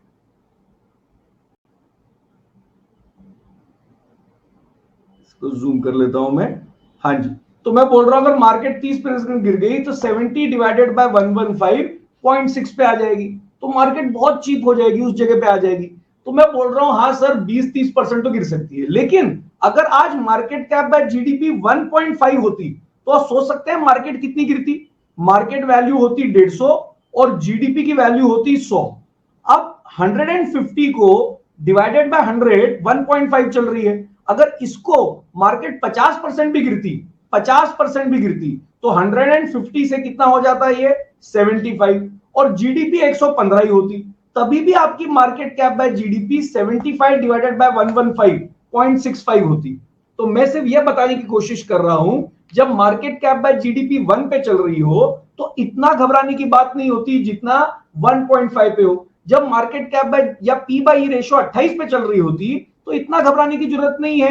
28 पे ज्यादा घबराना था और 21-22 पे इतने घबराने की जरूरत नहीं है। क्या मार्केट नीचे आ सकती है? एब्सोल्युटली नीचे आ सकती है। तो उसके लिए आपको क्या करना है? बहुत सिंपल सी चीज करते हैं। आपने तो सिंपल सा रूल बनाया हुआ है, आपको बस ये करना है कि आप अपनी एसआईपी कंटिन्यू करेंगे। तो अच्छा मुझे बताइए, इसके हिसाब से क्या आपने जो इन्वेस्टमेंट किए हैं, क्या आपने जो इन्वेस्टमेंट किए हैं लाइफ के इंपॉर्टेंट गोल्स के लिए, जो अभी 10 साल दूर है, क्या उसमें से पैसा निकाल लेना चाहिए? सबसे पहला क्वेश्चन मेरा। जो लाइफ के इंपॉर्टेंट गोल्स के लिए एसआईपी आप करते जा रहे हैं, करते जा रहे हैं, करते जा रहे हैं, तो 10 साल दूर है, तो क्या उसमें से पैसा निकाल लेना चाहिए? क्या उसमें से पैसा निकाल लेना चाहिए? नो। क्यों? क्योंकि अगर हम 1 की मार्केट कैप बाय जीडीपी पे इन्वेस्ट कर रहे हैं और 5 साल बाद 1 की मार्केट कैप बाय जीडीपी पे ही सेल करें, तो हमको अपना जीडीपी ग्रोथ रेट तो मिल ही जाएगा। अगर जीडीपी हर साल 13% से इंक्रीज कर रही है, तो मार्केट कैप भी कभी ना कभी 13, 14, 15% से इंक्रीज कर ही देगी। तो पहले तो हमने बोला वो सेल करने की जरूरत नहीं है। दूसरा, हमने, अगर आपको याद हो, तो रशिया यूक्रेन क्राइसिस में हमने 30% बाहर निकाला हुआ है। हमारे पास 70% मार्केट के हम अंदर हैं और 30% मार्केट से हम बाहर हैं। क्या वो 30% मेरे को आज वापस डाल देना चाहिए मार्केट में? क्वेश्चन मेरा ये, क्या 30% जो मैंने रशिया यूक्रेन क्राइसिस में निकाला था, क्या वो डाल देना चाहिए? क्योंकि 24 मार्च 2020 को वी वेंट ऑल इन, हम ऑल इन हो गए थे। और फिर 2022 में रशिया यूक्रेन क्राइसिस में जब प्राइस रीसेंट बॉटम से नीचे गया, तो हमने 30% सेल कर दिया। और उस वीडियो में हमने बहुत डिटेल में बताया था, क्या हमने बताया था? सेल छोटा ही अमाउंट करना चाहिए, क्योंकि स्केल बड़ा करना है, हमें रेट ज्यादा नहीं चाहिए, हमें अपना स्केल ज्यादा चाहिए। इसलिए स्केल बड़ा करने के लिए हमने बेसिकली ये बहुत सिंपल सा रूल बनाया था कि ज्यादा सेल करने की जरूरत नहीं है, 30% सेल किया है। तो क्या 30% जो बाहर निकाला उसको बाय कर लेना चाहिए? नहीं। क्यों नहीं करना चाहिए वो देखिए। अब यहां पे जाते हैं, डाउ थ्योरी का चार्ट ओपन करते हैं। तो यहां पर आ गए और डाउ थ्योरी के चार्ट में जब मैं जा रहा हूं, तो यहां पे मेरे को दिख रहा है कि ये था एक बॉटम, ये मेरा था एक बॉटम, और जब प्राइस इस बॉटम के नीचे गया था तो यहां पर हमने अपना 30% सेल किया था, राइट। अच्छा, उसके बाद ये बना एक टॉप, ये बना टॉप, ये बना टॉप, ये टॉप नहीं था क्योंकि ये 4 हफ्ते 4% नहीं था, और इस टॉप से ऊपर मार्केट चले गई, जैसे इस दिन गई थी। जब इस दिन मार्केट टॉप से ऊपर गई थी तो मेरे को बताइए क्या करना चाहिए था। जब प्राइस इस टॉप से ऊपर गया था, ये वाले टॉप से ऊपर, अभी भी ऊपर ही है, तो क्या करना चाहिए था? तो मुझे बताइए, अगर आप यहां पे प्राइस इस टॉप से ऊपर गया था इस जगह पे, तो हमें क्या करना चाहिए था? हमें बाय करना चाहिए था। अगर हम मार्केट से बाहर हैं तो हमने बोला देखते हैं, इसके लिए इस दिन की पी रेशियो चेक कर लेते। बाय आंख बंद करके तो नहीं करते, पी चेक करते। पी चेक करते तो कितनी चल रही होती? मिड रेंज चल रही होती, लो रेंज चल रही होती, हाई रेंज चल रही होती? सब बता सकते हैं मेरे को कितनी चल रही होती? मिड रेंज लो रेंज के हिसाब से क्या बोला था हमने? 13.5 से 18.5 क्या है? लो रेंज। 18.5 से 23.5 क्या है? Mid range. तो पी कहां चल रही होगी? तो 50% पी क्या चल रही होगी? मिड रेंज चल रही होगी। पी मिड रेंज चल रही होगी तो हमें क्या करना चाहिए? 50% बाय कर लेना चाहिए। 50% किसका बाय करना चाहिए, अब मुझे ये बता दीजिए। 50% किसका? हमें 50% बाय करना है। किसका 50% बाय कर लेना चाहिए? Now if we are 50% into the market, अभी बता रहा हूं सर। तो मुझे बताइए 50% किसका बाय करना चाहिए मिड रेंज में? 50% of total wealth maximization portfolio. अब मैं तो 70% पहले ही अंदर हूं, क्योंकि मैं 70% अंदर हूं। वो बोल रहा है 50% बाय कर रहा हूं टोटल पोर्टफोलियो। मैं बोल रहा हूं मैं क्या बाय करूंगा सर, मैं तो 70% ही मार्केट के अंदर हूं। आप में से जितने लोग 50% पहले से ही मार्केट के अंदर हैं, उनको वो बोल रहा है 50% बाय कर लो। आपको भी क्या बोलना चाहिए? अरे 50% तो हमने बाय किया ही हुआ है, तो अगला 50% बाय करने की जरूरत नहीं है। जो मार्केट से बाहर है, बहुत ध्यान से सुनिए, जो 0% मार्केट में है, 10% मार्केट में है, 15% मार्केट में है, और 85% या 90% या 100% मार्केट से बाहर पड़ा है, उनको ही हो सकता है वो ये बोले यार 50% बाय कर लेते हैं। और अगर 50% बाय करते हुए घबराहट होती है कि भाई इंटरेस्ट रेट्स ऊपर जा रहे हैं, अमेरिका में तो ऐसा हो रहा है, रिसेशन आ सकता है, दुनिया में ऐसी बात चल रही है, अगर आपको ज्यादा घबराहट हो तो 50% मत करिए, 30% कर लीजिए। तो पहले तो मैं बता रहा हूं, जो 70% पहले से ही अंदर है वो कोई चेंज नहीं कर रहे, वो तो बस अफसोस बना रहे हैं, कंडोलेंसेस। तो मैं वही बोल रहा हूं, एक्सेप्ट माय कंडोलेंसेस। जो 30% बाहर हैं, हम बाहर ही बैठे हैं, कुछ नहीं कर सकते। और जो 50% है वो भी कुछ नहीं कर रहे, वो भी बोल रहे हैं ठीक है क्या करें, अब धीरे धीरे डालते हैं, क्या बाकी अमाउंट को कैसे डालना है वो बात करूंगा। और जो पूरा बाहर है वो 30% तो मार्केट में आई है। तो पहले तो मैं ये बता रहा हूं, आज आपके पोर्टफोलियो में अगर आप 30% से भी कम मार्केट में चले गए हैं तो मेरे ख्याल से ये एक गलती है, क्योंकि अगर आप 100 ऐसे डालने वाले नहीं है तो आपको कभी मौका नहीं मिलने वाला 100% डालने का। जिस दिन मार्केट क्रैश कर जाएगी उस दिन आपको क्या लगता है हिम्मत हो जाएगी आपकी? उस दिन नहीं होगी हमारी हिम्मत। तो इसलिए 30% आज भी डाल दे तो मुझे प्रॉब्लम नहीं है, 50% भी डाल दे तो मेरे को प्रॉब्लम नहीं है। मेरे को बस ये नहीं पता कि आपके डालने के बाद हम ऐसे जा रहे हैं या ऐसे जा रहे हैं। नीचे जाएगी तो आपके पास 50% पड़ा ही हुआ है, तो आई थिंक इसमें कोई चेंज नहीं होता। अच्छा, लेकिन जो लोग 70% मार्केट में है और 30% कैश रखे हुए हैं, और दूसरे हैं 50% जो मार्केट में है और 50% कैश रखे हुए हैं, तो उनको डर क्या लगना चाहिए? तो बताइए, जो लोग 50% कैश में है, 40% कैश में है, मुझे बताइए उनको डर क्या लगना चाहिए? उनको डर ये लगना चाहिए कि अगर बाई चांस मार्केट बढ़ते ही गई, बढ़ते ही गई, बढ़ते ही गई, तो हम इन्वेस्ट करेंगे कब? हमारे हाथ में कभी आएगा ही नहीं। इसलिए हमने रूल बना दिया है कि जितना भी आपके पास डेट में पड़ा है उसका फॉर्मूला क्या बताया हुआ है, सबको याद है। अगर 1 लाख रुपया मेरा निफ्टी में पड़ा है, 1 लाख रुपया मेरा डेट में पड़ा है, तो मैंने रूल बना दिया है हर महीने हर लाख रुपए में से 1500 रुपए पर मंथ निफ्टी में क्या करते रहिए? ट्रांसफर करते रहिए। मतलब 1.5%, 1.5% ऑफ योर वैल्यू। अगर आपके पास 50 लाख पड़ा है डेट में, 50 लाख निफ्टी में पड़ा है, तो इस 50 लाख का 1.5% हर महीने निफ्टी में क्या करते रहिए, ट्रांसफर करते रहिए। और दूसरा रूल भी बता चुका हूं, अगर बाई चांस आप लकी निकले और मार्केट गिर गई और ये बात आ गई कि मैं आपको मैसेज मैं आपको एक सेशन करके बोल रहा हूं, कंडोलेंसेस नहीं, कॉन्ग्रेचुलेशंस, कि मार्केट क्या हो गई है, बहुत इंपॉर्टेंट बात बोल रहा हूं, क्योंकि बहुत सारे लोग इसको जब मार्केट गिरती है तो वो समझ नहीं पाते कि कंडोलेंसेस कब देने हैं और कॉन्ग्रेचुलेशंस कब बोलना है। तो अगर मार्केट बुरी तरह गिरती है और मैं आपको वीडियो करके या सेशन करके बोलूं कॉन्ग्रेचुलेशंस, तो आपको क्या करना होगा, अपनी एसआईपी की अमाउंट क्या करनी होगी, इंक्रीज करनी होगी।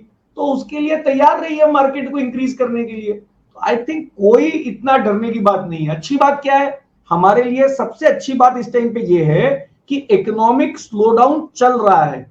क्योंकि इकोनॉमिक स्लोडाउन चल रहा है, कभी ना कभी इसको ऊपर पुश करने के लिए गवर्नमेंट कोशिश करेगी, चाहे इंटरेस्ट रेट्स वापस नीचे करके कोशिश करेगी, चाहे बैंक्स जो है क्रेडिट ग्रोथ एक्स्ट्राऑर्डिनरी देके फास्ट क्रेडिट ग्रोथ देंगे, उससे शुरू करेंगे, तो मेरे ख्याल से हो जाएगा।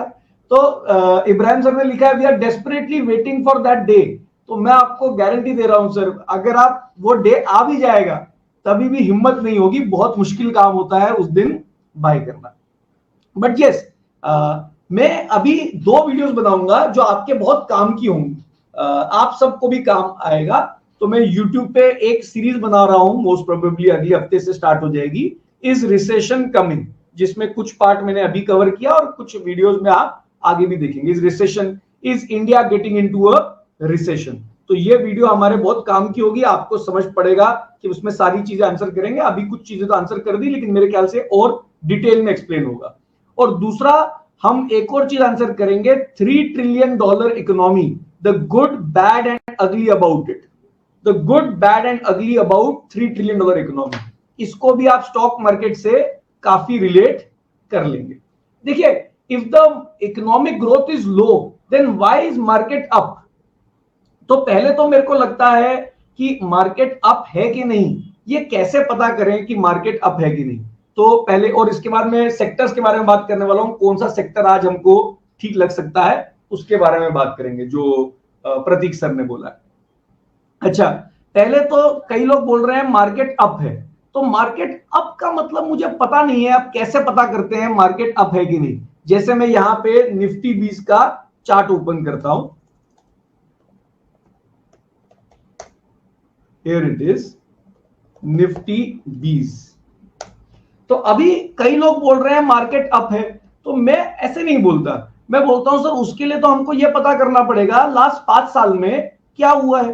5 साल पहले मार्केट कितने पे चल रही थी, 106 पे चल रही थी। अगर 5 साल में 106 से मार्केट जो है वो 95% बढ़ी है, तो कितनी बढ़ गई है 5 साल में। अगर 106 से 204 हुआ है, तो ये देख लेते हैं, equal to rate, number of periods 5, PMT 0, starting value 104, ending value 204, ऐसा ही कुछ था 203, और एंटर किया तो ये कितनी चल रही है 14%, 14.31%। तो मैं कोई इसको एक्स्ट्राऑर्डिनरी ग्रोथ नहीं बोल रहा हूं। आप ऐसा भी बोल सकते थे कि मार्केट एक्चुअली बढ़ नहीं रही है, जो ज्यादा गिर गई थी वो ठीक हो रही है, पहला। दूसरा, एक और चीज याद रखिए, इंडिया की ये सबसे अच्छी चीज क्या है, जब दुनिया में एनीमिक ग्रोथ होती है, बहुत ध्यान से सुनिए, जब दुनिया में एनीमिक ग्रोथ होती है, बहुत अगला इंपॉर्टेंट स्टेटमेंट बोल रहा हूं, जब दुनिया में एनीमिक ग्रोथ होती है यानी दुनिया कोलैप्स नहीं करती बट स्लो हो जाती है, तो क्या होता है, डेवलप कंट्रीज अगर स्लो हो जाएं तो सब लोग सोचते हैं पैसा कहां डाले, पैसा कहां डाले, पैसा कहां डाले। तो कई बार उस चक्कर में इंडिया सामने आ जाता है और लोग बोलते हैं अमेरिका की तो अपनी प्रॉब्लम चल रही है, यूरोप की अपनी प्रॉब्लम चल रही है, रशिया की अपनी प्रॉब्लम चल रही है, तो सबकी प्रॉब्लम चल रही है, इसलिए पैसा इंडिया की तरफ आ जाता है। और एक और कंट्री की प्रॉब्लम चल रही है, तो मुझे बताइए कौन कौन सी कंट्री की प्रॉब्लम चल रही है, बता दीजिए मुझे कौन कौन सी कंट्री की प्रॉब्लम चल रही है। इंडिया को पैसा मिल क्यों रहा है, इंडिया को पैसा मिल क्यों रहा है। वैसे तो डीआईएस ने अभी रिसेंटली डाला है, सॉरी एफआईआईएस ने रिसेंटली डाला है, अधिकतर तो क्यों बढ़ रही है, अधिकतर तो इसलिए बढ़ रही है क्योंकि डीआईएस डाल रहे हैं। तो देखिए आप FIS के साथ क्या क्या प्रॉब्लम हो रही है इस महीने एटलीस्ट। यूरोप की अपनी एनर्जी क्राइसिस की प्रॉब्लम है, अमेरिका की अपनी स्लो डाउन की प्रॉब्लम है, चाइना की अपनी कोविड की और अनरेस्ट की प्रॉब्लम है। मेरे जैसे जो अगेन आई डोंट नो आप इसको कैसे लेंगे, बट मेरे जैसे लोग जो बहुत प्रो डेमोक्रेसी होते हैं वो इसी दिन की दुआ करते रहते हैं। और हम जैसे लोग तो हमने एक वीडियो बनाई थी कि why India will finally beat China, और उसमें हम बार बार ये बोलते हैं कि आप तब तक ही राज कर पाएंगे वन पार्टी के साथ जब तक लोग गरीब हैं। जैसे जैसे बिलियनियर्स बनना स्टार्ट होंगे चाइना में, ये बेसिकली आराम से बिना डेमोक्रेसी के रहने वाले नहीं है। तो मेरे जैसे जो प्रो डेमोक्रेसी लोग हैं वो तो बस यही बोल रहे हैं, हम तो इंतजार ही कर रहे हैं कि चाइना वाले कब जो है आवाज उठाएं और फिर इंडिया और अमेरिका वाले उनकी मदद करें और वहां पे वो डेमोक्रेसी की बात हो। दैट डज नॉट मीन मैं चाइनीज लोगों का खराब चाह रहा हूं या और समथिंग, मैं सिर्फ बोल रहा हूं मैं प्रो डेमोक्रेसी हूं, तो मैं डेमोक्रेसी लाने के लिए मुझे लगता है ये अच्छा साइन है, एटलीस्ट प्रोटेस्ट होना, चीजें होना, that's a very good sign. I am not saying it is good sign for China और समथिंग। लेकिन जब ये ग्रोथ स्लो होती है तो इंडिया की तरफ आ जाता है। अब इंडिया का सबसे बड़ा चैलेंज ये है, जब तक चाइना, यूरोप और अमेरिका स्लो है, आपको फटाफट पैसा खींचना है क्योंकि बाद में आसानी से मिलेगा नहीं। अगर चाइना ने अपनी प्रॉब्लम सॉल्व करी, कोविड पीछे हटा, तो वापस चाइना जो है इस टाइम पे रिलेटिवली बहुत चीप हो गया है। तो अगर वहां पे वापस ग्रोथ शुरू हुई तो आपको दिख सकता है कि इंडिया से FII का पैसा और निकलना स्टार्ट होगा और वो चाइना की तरफ जाना स्टार्ट होगा। अमेरिका भी जाना स्टार्ट हो सकता है अगर अमेरिका की ग्रोथ वापस पिक हो जाती है तो। बट अमेरिका, याद रखिए, अमेरिका की मार्केट कैप बाय GDP पहले ही बहुत महंगी थी। मैंने आप में से कितने लोगों को याद है, हमने पता नहीं कितनी बार बोला था, लोग पूछते थे अमेरिका में इन्वेस्ट करना चाहिए कि नहीं, अमेरिका में इन्वेस्ट करना चाहिए कि नहीं। उसमें तो हमने ये तो कितनी बार बोला था कि नैस्डैक तो बिल्कुल भी मत करना, क्योंकि आप टेक में जा रहे हैं, वहां पे बबल अच्छा खासा बना हुआ है। तो एक तो वो बोला था, और दूसरा हम ये बोलते थे कि अमेरिका S&P 500 कर सकते हैं, बट आज वो भी नहीं करेंगे क्योंकि हमको अमेरिका एक्सपेंसिव लगता है। अमेरिका की मार्केट जब GDP बहुत ज्यादा थी, उसको ठीक होना ही चाहिए था, और वही हो रहा है। अमेरिका नीचे आ रहा है, इंडिया वहीं रह रहा है, और वो जो गैप है वो कम होना स्टार्ट हो गया है। तो that is a good thing. But long run में इन सब चीजों से, चाइना में क्या हो रहा है, अमेरिका में क्या हो रहा है, उससे फर्क नहीं पड़ेगा। लॉन्ग रन में यही फर्क पड़ेगा कि हमारी जो ग्रोथ है वो बेसिकली परसेंटेज वाइज हम कितनी तेजी से कर पा रहे हैं। तो वो एक डिफरेंट क्वेश्चन है, but yes I think India को इन सब चीजों से थोड़ा फायदा हो रहा है। अच्छा, एक और फायदा जो इंडिया से हो रहा है, इंडिया को हो रहा है, वो क्या हो रहा है, तो बहुत ध्यान से सुनिए। बहुत सारे लोग क्या बोलते हैं, मेरे जैसे लोग, खास तौर पे मेरे जैसे लोग बोलते हैं ये DI का पैसा जो है ना वो टेम्पररी है। बहुत ध्यान से सुनिए, मैं बहुत इंपॉर्टेंट पॉइंट बोल रहा हूं। DI का पैसा जो है वो टेम्पररी है, मेरे जैसे लोग बोलते हैं ये। और क्यों बोलते हैं, कि मैंने बोला है सर मार्केट बढ़ रही है तो आप लोग खुश होकर इन्वेस्ट कर रहे हैं, जिस दिन मार्केट गिरना स्टार्ट होगी FII तो है नहीं और आप भी गायब हो जाएंगे। तो पहले तो मुझे बताइए, क्या आप ये मेरा पॉइंट ऑफ व्यू समझते हैं? ये पॉइंट ऑफ व्यू में क्या बोल रहा हूं, मैं बोल रहा हूं DI तब तक आ रहा है जब तक आप खुश हैं। जिस दिन मार्केट गिरना स्टार्ट हुई, आप सब लोग कब निकलेंगे इसका कोई गारंटी नहीं है। एकदम से सिप भी बंद होंगी, मार्केट को 20% गिरने दीजिए और वहीं पर रहने दीजिए फॉर नेक्स्ट 2 ईयर्स। अगर मार्केट 20% 30% गिर के 2 साल वहीं रह गई तो आप सब लोग गायब हो जाएंगे। तो पहले तो मैं बोल रहा हूं, शायद मैं अपना पॉइंट ऑफ व्यू आपको समझा पाया कि मैं अधिकतर क्या सोचता हूं। लेकिन मेरे जैसे लोग क्या गलती कर रहे हैं इस टाइम पे, वो ध्यान से समझिए। गलती ये कर रहे हैं कि DI in and out market में होते रहते हैं, ये छोटी बात है। लेकिन इंडिया की एक खास बात यह हुई है कि इंडिया की जो पर कैपिटा इनकम है वो पहली बार $2000 क्रॉस कर रही है। $2000 जब क्रॉस करती है किसी भी कंट्री की पर कैपिटा इनकम, तो ऐसा पूरी दुनिया में देखा गया है कि जब जब ऐसा होता है तो पब्लिक अचानक से सिक्योर एसेट्स छोड़ के फाइनेंशियल एसेट्स की तरफ इन्वेस्ट करना स्टार्ट कर देती है, या रिस्की एसेट्स की तरफ इन्वेस्ट करना स्टार्ट कर देती है, या रिस्की नहीं बोलना चाहिए, वोलेटाइल एसेट्स में इन्वेस्ट करना स्टार्ट कर देती है। जब कंट्री गरीब होती है तो लोग गोल्ड में पैसा पार्क करना पसंद करते हैं कि भाई कल कुछ भी हो जाए मेरे पास गोल्ड तो रहेगा। फिक्स डिपॉजिट में पैसा रखना पसंद करते हैं, रियल एस्टेट में पार्क करना पसंद करते हैं, क्योंकि ऐसा लगता है कि एटलीस्ट कुछ भी हो जाए ये मेरे सामने दिख तो रहा है कि मेरा क्या है। लेकिन जैसे ही इनकम $2000 से ऊपर बढ़ती है तो आपको दिखता है कि सडनली एक नई वेव, एक नई जनरेशन आती है जो एक्चुअली बहुत सारा स्टॉक मार्केट में या फाइनेंशियल एसेट्स में इन्वेस्ट करती है। और मेरे को लगता है वो इंडिया का टाइम आ गया है। और हम पहले भी बहुत बार बोलते थे there will be a time when people will lust for equity. तो वो लस्ट फॉर इक्विटी मेरे ख्याल से 5 साल दूर है, 10 साल दूर है, मुझे पता नहीं, बट आपको दिखेगा कि पूरा हिंदुस्तान यहां आने की कोशिश करेगा। तो डीआईएस का डेटा ऊपर नीचे तो होगा बट फिर भी रिलेटिवली काफी स्ट्रॉन्ग रहने की उम्मीद है, बिकॉज पर कैपिटा इनकम हमारी $2000 से ऊपर निकल गई है। परफेक्ट। अब वेरी क्विकली लास्ट 5-10 मिनट्स, उसके बाद मैं क्वेश्चन आंसर्स ले रहा हूं। वेरी क्विकली मैं आपको यह बताना चाहता हूं कि बेस्ड ऑन कोर्स आपको क्या क्या चीजें ठीक से समझनी चाहिए थी या इंप्लीमेंट करनी चाहिए थी, या इंप्लीमेंट नहीं भी किया तो एटलीस्ट समझ पड़ना चाहिए था कि क्या करना चाहिए। कितने लोगों को याद है, क्योंकि कोर्स की जो वीडियोस हैं उस कोर्स की वीडियो में हमने मई 2022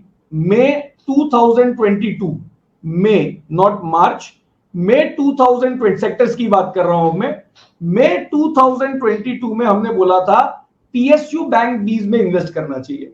ये कितने लोगों को याद है? ये वीडियो आपके कोर्स के अंदर ही है।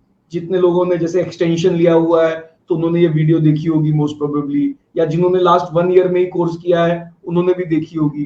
तो कितने लोगों को याद है कि सेक्टर रोटेशन में लास्ट हमने सेक्टर में इंफ्रा की भी बात की है और पीएसयू बैंक बीज की हमने बहुत बात की है। अब ध्यान से देखिए, पीएसयू बैंक बीज, अगेन आज ये नहीं करना कि मेरा पैसा बना कि नहीं पीएसयू बैंक बीज, ये दूर की बात है, लेकिन आपको समझ पड़ना चाहिए कि हमने बोला क्यों था। तो ये वीडियो अगर आपके पास एक्सेस है तो वापस जाके देखिए आज। तो ये देखिए पीएसयू बैंक बीज 1 ईयर का डेटा ले लेते हैं। पीएसयू बैंक बीज में मई 2012 में, ये लीजिए 12th में के आसपास जो भी था, 12th में से लेके अब तक अगर आप देखेंगे तो कितना बढ़ चुकी है वो देख लीजिए। 12th में ही था डेटा, एक बार देख लेता हूं, या 12th में 2020। तो ये जरूर जिनके पास एक्सेस है वो अभी भी bought PSU banks at that time. Sandeep sir great begin. ऐसा कुछ नहीं है कि ये बढ़ना ही था, ऐसा बिल्कुल नहीं है, ये मैं बिल्कुल नहीं बोल रहा कि बढ़ने ही वाला था, लेकिन मैं सिर्फ बता रहा हूं मई 12 से अगर आप देखें तो मई 12 से गेन कितना है 69% इन पीएसयू बैंक बीज। ये पीएसयू बैंक बीज अगर आप देख पा रहे हैं तो ये दिखा रहा हूं मैं यहां से, ये रहा पीएसयू बैंक बीज 12th में। तो यहां से वापस दिखा रहा हूं 12th में से आज तक 69.01%, स्क्रीन पे दिख रहा होगा आपको 69.01%। यही अगर आप निफ्टी बीज देखें, यही अगर आप निफ्टी बीज देखें, निफ्टी बीज, तो 12th में से वो 69% बढ़ा, और यहां पर अगर हम देखें 12th में, ये रहा 12th में से आज तक अगर हम देखें तो ये बढ़ा है 20%। तो 20% बढ़ा है निफ्टी, और जो पीएसयू बैंक बीज है वो बढ़ा है 70%। और उसको मैंने बहुत डिटेल में बताया था कि हमको लगता है कि अर्निंग्स भी लो चल रही है पीएसयू बैंक बीज में और पी भी लो चल रही है। वो पूरा डिटेल में हमने एनालिसिस किया हुआ है। अगर आपके पास एक्सेस हो तो फिर से वापस देखना स्टार्ट करिए। Could we still invest in it? मैं थोड़ा छोड़ दूंगा, 50% 70% बढ़ गया है तब से। मेरा देखिए आजकल आप कहीं पर भी न्यूज खोलेंगे तो न्यूज खोल में यही बात चल रही है कि पीएसयू बैंक बीज का टर्न अराउंड कैसा रहा। तो जब टर्न अराउंड की बातें होना स्टार्ट हो जाए तो हमारा इंटरेस्ट कम होना स्टार्ट हो जाता है। मैं बाहर सेल नहीं कर रहा हूं, लेकिन अगर मुझे नया बाय करना होता तो मैं ऐसी जगह पे जाता हूं जहां पे किसी का कोई इंटरेस्ट नहीं होता। जैसे पहली, आप में से कितने लोगों को याद है, मैं बहुत बार ये बोलता हूं कि मैं फार्मा में कभी इन्वेस्ट नहीं करता। कितने लोगों को याद है, मैंने बहुत बार बोला होगा कोर्स में, फार्मा मुझे समझना बहुत डिफिकल्ट लगता है, फार्मा समझना बहुत डिफिकल्ट लगता है। जैसे पहले हमको आईटी समझना बहुत डिफिकल्ट लगता था, वैसे ही हमने 2016 में, अगर आपको याद हो, आईटी में सडनली चीजें चेंज कर दी थी और बोला था हम आईटी में बहुत इन्वेस्ट करेंगे, चाहे वो टीसीएस हो या जो भी हो। तो 2016 में किया था, बहुत सालों बाद। मेरे ख्याल से करना हमको 2000 में कर लेना चाहिए था या 2003 में कर लेना चाहिए था। बट फार्मा तो हम बहुत बार बोलते हैं हम नहीं करते। और फार्मा में लास्ट कुछ साल जो यूफोरिया था वो बहुत ज्यादा था। तो अब मैं आपको फार्मा का डेटा दिखा रहा हूं, बहुत ध्यान से सुनिए। आज फार्मा चीप नहीं है, लेकिन फार्मा चीप के लेवल पे आना स्टार्ट हो रहा है। तो मेरे क्या क्या चेंजेस अगर मेरे को फार्मा में दिखेंगे तो मैं पूरा का पूरा फार्मा लेना चालू कर दूंगा। मैं आईटी बीज में भी इतना इंटरेस्टेड नहीं हूंगा, लेकिन मैं फार्मा में थोड़ा बहुत इंटरेस्टेड हूं। कैसे पता किया मैंने, ध्यान से देखिए। मैंने क्या किया है, ये डेटा आप खुद भी निकाल सकते हैं। 30 नवंबर 2020 मतलब आज का डेटा, 30 नवंबर 2020 फार्मा इंडेक्स की वैल्यू, फार्मा इंडेक्स की पी रेशियो। फिर हर साल 2021 नवंबर, 2020 नवंबर, 2019 नवंबर, 18 नवंबर, 17 नवंबर, पीछे चले गया। हर साल का मैंने प्राइस भी निकाल लिया है, हर साल की अर्निंग भी निकाल ली। कितने लोगों को यह क्लियर है कि ये डेटा मेरे को एनएससी साइट पे मिल जाएगा? ये जो दो मैंने सिलेक्ट किए हुए हैं, ये जो दो सिलेक्ट किए हुए हैं कॉलम, प्राइस और पी, ये हमको कहां से मिल जाएगा? ये पूरा डेटा एनएससी। ये आपका आज एक्सरसाइज है, आज सेशन बंद होने के बाद आपको कैलकुलेट करना है ये कि प्राइस और पी रेशियो का डेटा हमको मिल जाएगा। उससे हम क्या निकाल लेंगे? अर्निंग का निकाल लेंगे। अर्निंग कैसे निकालेंगे? Price divided by P ratio. Price divided by P ratio करेंगे तो अर्निंग। जितने लोगों को ये समझ नहीं पड़ रहा price divided by P ratio, पहले कोर्स करिए, बहुत जरूरी है, क्योंकि उसके बिना समझ नहीं पड़ेगा। तो हमने अर्निंग भी निकाल ली। तो पहले तो मेरे को ये बताइए, अर्निंग जो है फार्मा में आजकल हाई चल रही है या लो चल रही है? कैसे पता करें? कैसे पता कैसे करें? क्या चल रही है देख के अलग बात है, बट मुझे बता सकते हैं कि आजकल फार्मा की अर्निंग हाई चल रही है या लो चल रही है? कैसे पता करें? फार्मा की अर्निंग आजकल क्या हाई चल रही है या लो चल रही है? वो कैसे पता करें? सोच के बताइए, कैसे पता करेंगे कि फार्मा की अर्निंग हाई चल रही है या लो चल रही है? पता कैसे करेंगे? लो चल रही दिख रही होगी तो मैं ऐसा करता हूं, 1 साल पहले, 2 साल पहले, 3 साल पहले तो 726 भी थी, दिस इज वेरी अमेजिंग। फिर 4 साल पहले, 5 साल पहले, राइट, और ये 6 साल पहले। तो मैं क्या करता हूं, जो पिछले 4, 5 और 6 साल का डेटा है, इन 3 साल का क्या निकाल लेता हूं? एवरेज। सबको याद होगा, इसी तरीके से करते हैं जिन्होंने सेक्टर रोटेशन की वीडियोस की हुई है। तो इन 3 साल का मैंने निकाल लिया एवरेज। सबको क्लियर है? ये एवरेज 3 साल का निकाल लिया मैंने। ये एवरेज कितना आ गया? 221। तो 221 क्या है? मुझे चैट बॉक्स पे लिख के बता सकते हैं व्हाट इज 221? ये जो 221 निकाला है मैंने, 221 18, 17, 16 तीनों सालों का क्या निकाल लिया है? एवरेज।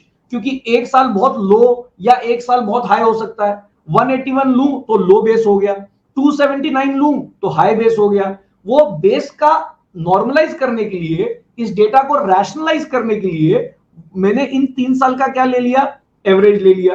तो इन 3 साल का ले लिया 221। कितने लोगों को यह बात समझ पड़ रही है? एवरेज 2017 का आएगा, क्योंकि 18, 17, 16 का एवरेज लिया है। तो एवरेज कहां आना चाहिए? 2017 का एवरेज आ जाएगा, अर्निंग ऑफ 2017। तो मैंने ये अज्यूम कर लिया कि अगर 2017 में अर्निंग 221 चल रही थी, और अगर 17 से 18 एक साल, 19, 20, 21, 22 5 साल नॉर्मल ग्रोथ हो रही होती तो नॉर्मल ग्रोथ मतलब 15% से बढ़ रहा होता। तो 15% से मैंने क्या कर दिया? इसका रेट बढ़ा दिया, 15% से बढ़ते गई। कितने साल? 5 साल। PMT 0, starting value 221। तो आज अर्निंग को होना चाहिए था 444। मुझे ये डेटा में अभी तो हमने अपडेट नहीं किया, ये आज ही मैंने पहली बार काम किया है सर, वीडियो से आज के सेशन से पहले। तो अभी तो मेरे पास नहीं है, बट जैसे ही होगा हम उसको वीडियोस में अपडेट कर देंगे। बट मुझे बताइए कितने लोगों को यह समझ पड़ रहा है कि मैं ऐसा बोल रहा था कि नॉर्मल सर्कमस्टांसेस में आज जो अर्निंग है, जो 384 दिख रही है, वो 384 नहीं होनी चाहिए थी, ये 441 होनी चाहिए थी। Sir average how many years? 3 साल का ले लिया मैंने एवरेज, एक बेस बनाने के लिए। तो आज अर्निंग 441 होनी चाहिए, तो मैंने लिख दिया नॉर्मल अर्निंग। तो अगर आज अर्निंग्स नॉर्मल चल रही होती, अगर अर्निंग्स आज नॉर्मल चल रही होती तो अर्निंग कितनी होती? 441। और नॉर्मल पी कैसे निकाल लूं? नॉर्मल पी कितनी चल रही होती? नॉर्मल पी, आज की नॉर्मल पी चल रही है 34, बट नॉर्मली पी क्या चलनी चाहिए, एवरेज निकाल लेना चाहिए। उसके लिए क्या करेंगे, ये डेटा हमने आपको दिया हुआ है, तो मैंने क्या किया, ये गया मैं हमारा यहां पे हर शीट का हमने डेटा दिया हुआ है, जैसे 2019 से डेटा है, तो पहले का 19 के बाद का डेटा इसमें अपडेटेड नहीं है, बट 19 से 2011 तक का डेटा है, तो मैं एवरेज निकाल रहा हूं। 16, 17, 18, वाई नॉट 18, 19, 20, एकदम बहुत अच्छा क्वेश्चन है, ये आ जाते हैं। हियर इट इज, फार्मा में सर ने क्वेश्चन पूछा है, why average of 16, 17 and 18, why not 18, 19 and 20। तो पहले बता दीजिए, 18, 19, 20 एवरेज ले लूंगा तो क्या होगा, 18, 19, 20 एवरेज ले लूंगा तो ये यहां पर आ जाएगा, उसके कितने साल आएंगे, 1 साल, 2 साल, 3 साल। तो 3 साल में अर्निंग ग्रोथ कितनी होगी, ये गेस करना क्या होता है मुश्किल, तो मैं कहां जाता हूं, 5 साल पे जाता हूं, क्योंकि 5 साल चाहिए होते हैं मेरे को, इसलिए मैं पहले गया हूं। और मैंने जानबूझ के 726 वाले को मैं इग्नोर भी करना चाहता हूं, क्योंकि 726 वाले को मैं लाके सडनली अपनी वैल्यूएशन जो है वो बहुत बढ़ा लूंगा, इसलिए मैंने अपने आप को क्या कर दिया है, थोड़ा सा कॉन्जर्वेटिव करने के लिए मैं पहले चले गया हूं। और ग्रोथ हमेशा मैं 5 इयर्स लेने की कोशिश करता हूं, नेक्स्ट 2 साल में ग्रोथ कितनी होगी ये पता करना मुश्किल है, मुझे पता करना है 5 इयर्स में कितनी होगी।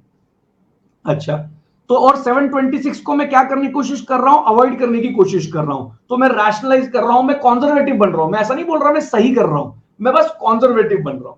अच्छा, अब मैंने ये बताया 441 ये कर दिया, फिर मैंने बोला एवरेज पी कितनी होती है इस सेक्टर की, तो मैंने कर दिया एवरेज, और मेरे पास डेटा है कहां से कहां तक का, 19 से लेके पूरा 11 तक का डेटा है, 2011 का। यहां मैंने 2011 से 2019 की हर दिन की पी रेशो का क्या निकाल लिया, एवरेज। तो ये आ गई 43, मान लेते हैं 43, 40 जो भी। तो अगर मैं 43 लेता हूं तो यहां पर जाइए और यहां पर बोलिए कि नॉर्मल सर्कमस्टांसेस में इसकी पी 440, इसकी पी 43 होती और इसकी अर्निंग 444 होती, तो प्राइस कितना होता, सबको याद है, price is equal to earning into P ratio. जितने लोगों को याद नहीं है उनके लिए 1 मिनट में लिख रहा हूं मैं ये बोल रहा हूं, price by earning is equal to P ratio. इसका मतलब price of the index is dependent on earning of the index into P ratio of the index. और मैंने बोला नॉर्मल सर्कमस्टांसेस में अगर इसकी अर्निंग 43 होती और इसकी अर्निंग 441 होती, तो इन दोनों को मल्टीप्लाई करके जो प्राइस आता वो उसका नॉर्मल प्राइस होना चाहिए था। तो मैंने ये निकाल लिया कि आज नॉर्मल फार्मा इंडेक्स की वैल्यू होनी चाहिए थी 441 इंटू 43, तो मेरे को आ गया 19,000 समथिंग का।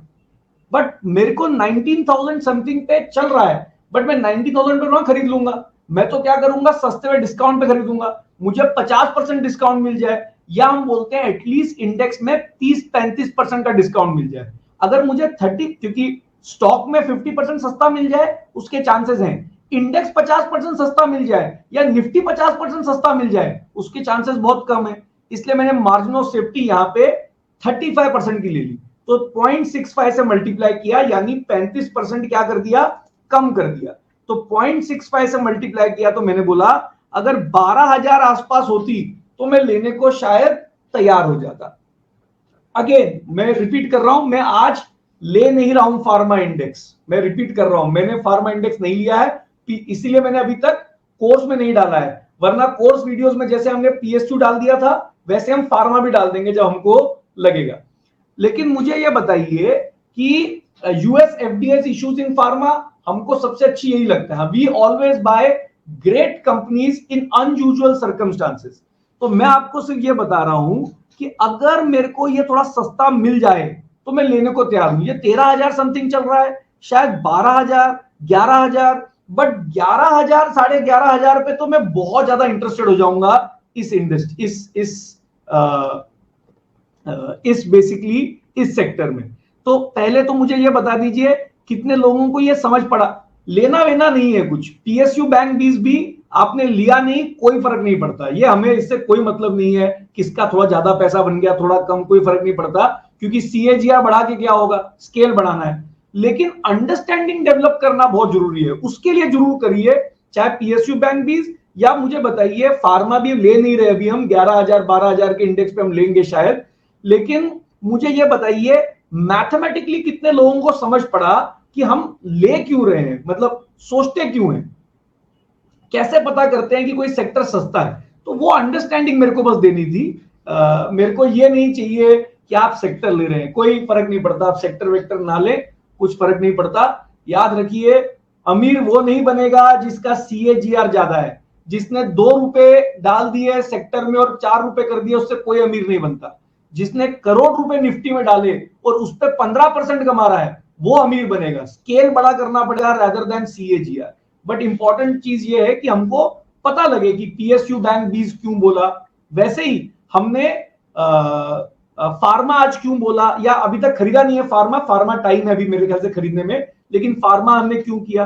और किसको याद है उससे पहले कोई इंडेक्स हमने सेक्टर बोला हुआ था, उससे पहले कोई सेक्टर बता दीजिए, उससे पहले सेक्टर याद है किसी को? मेरे को बहुत अच्छे से याद है क्योंकि अच्छा चला है सेक्टर, इसलिए मुझे याद रहता है वो सेक्टर। और बता दीजिए, मैंने अभी बताया फार्मा जो अभी तक लिया नहीं है बट कुछ इंटरेस्टिंग लगना स्टार्ट हो सकता है। अच्छा एकदम, उससे पहले हमने बोला पीएसयू बैंक 20 जो बहुत अच्छा गलती से काम कर गया है बहुत।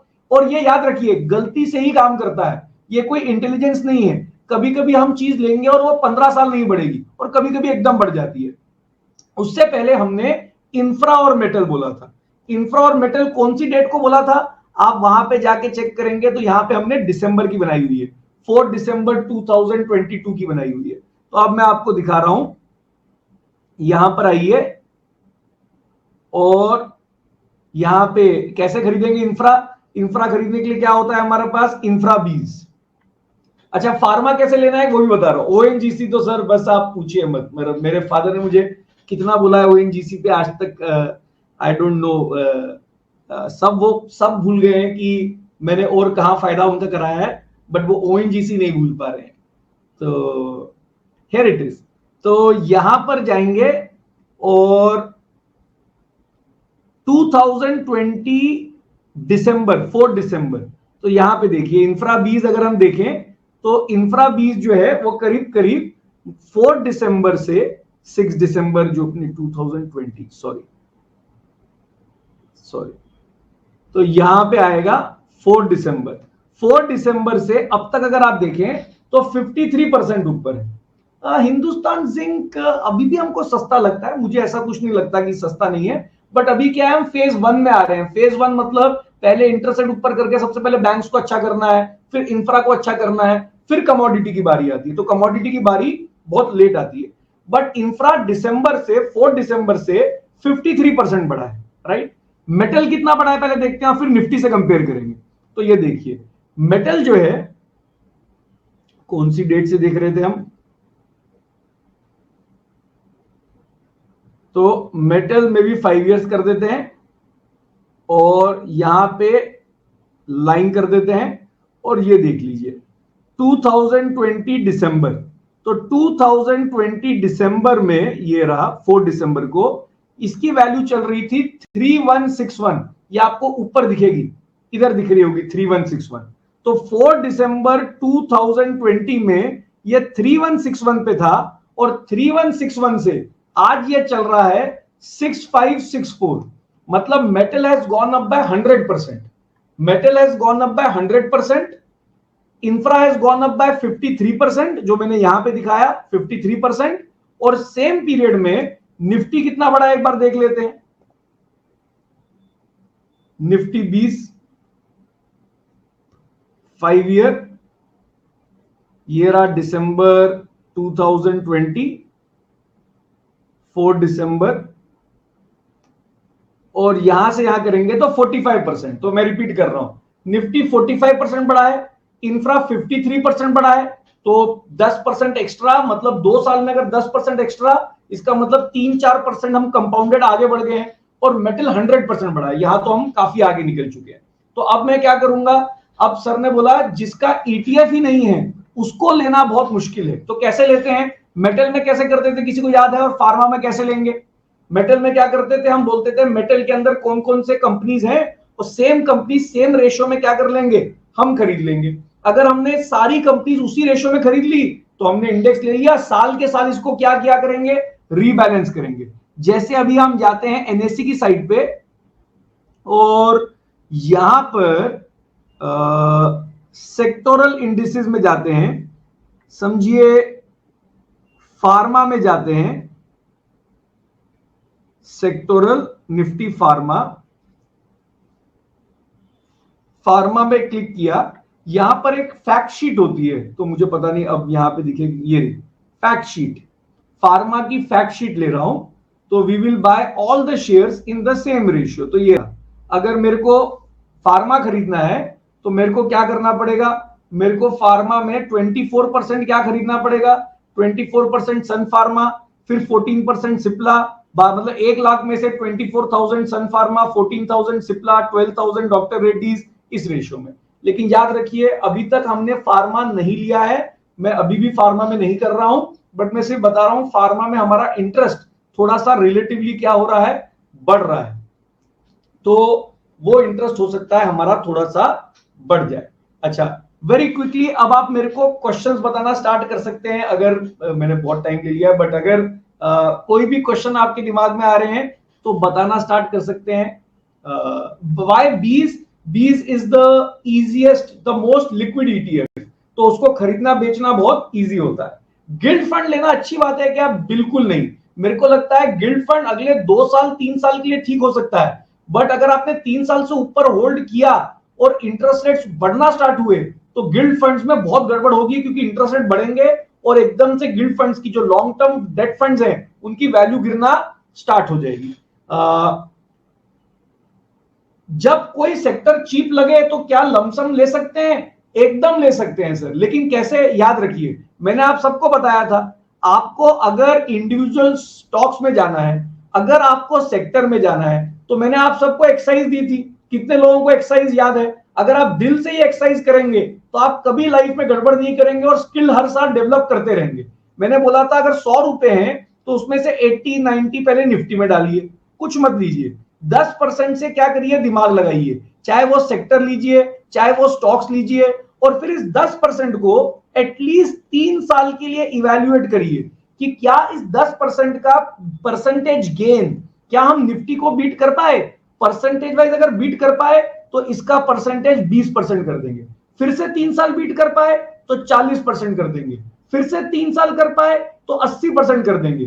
तो इंडिविजुअल स्टॉक्स और सेक्टर्स, आप सबका मेरे को क्या प्रॉमिस चाहिए, अब जितने लोगों को कोर्स किए हुए 4-5 साल हो गए हैं उनके लिए खास तौर पे, उन्होंने बूम एंड बस देख लिए हैं, अब उनको अगला स्टेप लेना है। अगला स्टेप क्या लेना है, कोशिश करनी है कि 100 रुपए में से 95-99 सिर्फ निफ्टी है, चलेगा, कोई प्रॉब्लम नहीं है, लेकिन 1% से स्टॉक में ना भी आना चाहें तो धीरे धीरे कहां आना है, सेक्टर में आना है। जिनके पास टाइम है वो क्या करेंगे, चाहे 1% ही क्यों ना हो, 4-5 इयर्स के बाद आपने काफी वोलेटिलिटी देख ली है, और वोलेटिलिटी देखने के बाद अब आपका अगला कदम है सेक्टर में जाना। लेकिन सेक्टर में जाने के लिए क्या करना है, जैसे मैंने बोला 1% से, फिर 3 साल इवैल्यूएट करेंगे, चाहे ये 1% जीरो भी हो जाए हमको कोई फर्क नहीं पड़ेगा।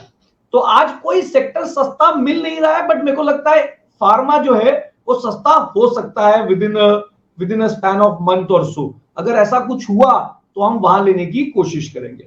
हम नैस्डैक बिल्कुल नहीं ले रहे, उसमें कोई डाउट नहीं, अभी तक तो नहीं ले रहे, लेंगे भी तो S&P 500 लेंगे, नैस्डैक 500 नहीं।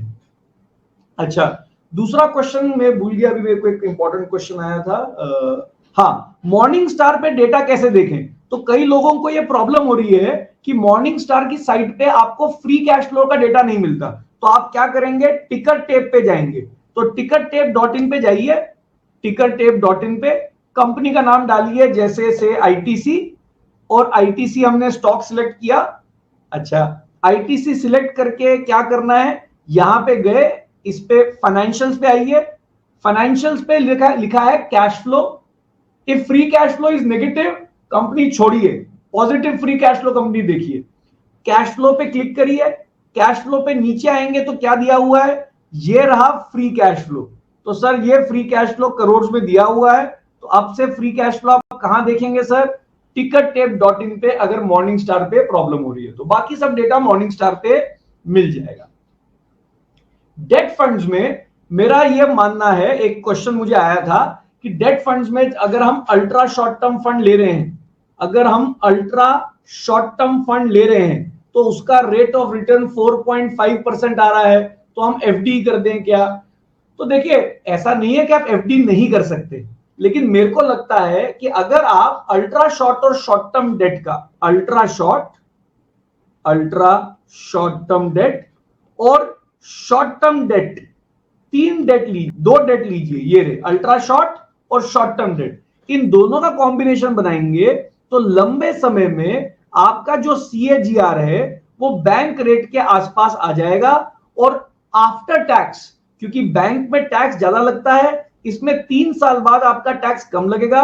तो मेरे को अभी भी लगता है कि अल्ट्रा शॉर्ट और शॉर्ट टर्म का कॉम्बिनेशन, जो पहले हम किसको बोलते थे, पहले हम बोलते थे लिक्विड और अल्ट्रा शॉर्ट का कॉम्बिनेशन, वो अब हट गया है, अब हम बोलते हैं अल्ट्रा शॉर्ट और शॉर्ट टर्म का कॉम्बिनेशन। ये क्यों बोलते हैं हम? क्योंकि पहले ये जो डेट फंड का क्राइसिस हुआ उसके बाद सारे डेट फंड्स ने अपना रिस्क क्या कर दिया है, कम, इसलिए हमने बोला अब लिक्विड और अल्ट्रा शॉर्ट का कॉम्बिनेशन नहीं, अल्ट्रा शॉर्ट और शॉर्ट टर्म डेट का कॉम्बिनेशन बनाएंगे आप, और वो कॉम्बिनेशन से जो मिलेगा मुझे लगता है आफ्टर टैक्स वो हल्का सा ज्यादा होगा। तो मेरा पैसा अभी भी डेट में होगा, लेकिन अगर आपको लगता है कि एफडी आपको सेफ लगता है, एफडी आपको लगता है रेट ऑफ रिटर्न ठीक है, तो कोई प्रॉब्लम नहीं है। तो ध्यान से सुनिए, अगर तो आपके घर में कोई फैमिली मेंबर है जिसके इनकम टैक्स बनता ही नहीं है, तो उसके नाम पे अगर आपने एफडी कर दी तो रेट भी मिल गया और टैक्स भी नहीं पे करना पड़ा, तो मुझे कोई प्रॉब्लम नहीं है। लेकिन जिसके नाम पे टैक्स भरना पड़ता है बहुत 30-30%, वहां पे हम डेट फंड ही प्रिफर करते हैं।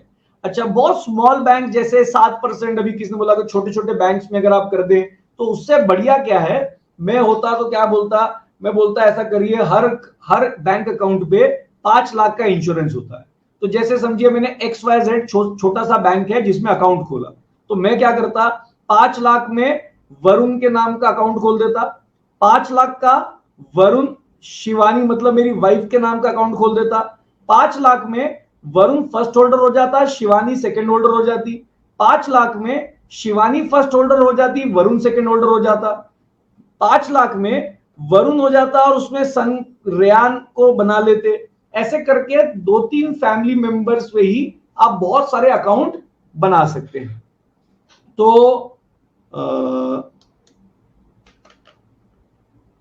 तो सौरभ सर ने कुछ मैसेज लिखा है, तो मैं जरूर सर ये क्योंकि आपका बहुत बड़ा मैसेज था, आईटी इंडेक्स में इन्वेस्ट करें? अब नहीं, मैं ऐसा तो नहीं कर रहा, अभी तो नहीं कर रहा सर, नैस्डैक में तो बिल्कुल नहीं। जितने लोग मेरा ये सौरभ सर अपना क्वेश्चन जो है वो जरूर टीम को भेजिए, क्योंकि मैं कुछ क्वेश्चन पढ़ पा रहा हूं कि कोई मॉड्यूल अवेलेबल नहीं है, तो हम उस पर एकदम काम करेंगे। तो एक बार टीम को भेज दीजिए, क्योंकि काफी क्वेश्चन मैं उसको पढ़ नहीं पाया, बाकी क्वेश्चन आ रहे हैं तो खत्म हो रहे हैं।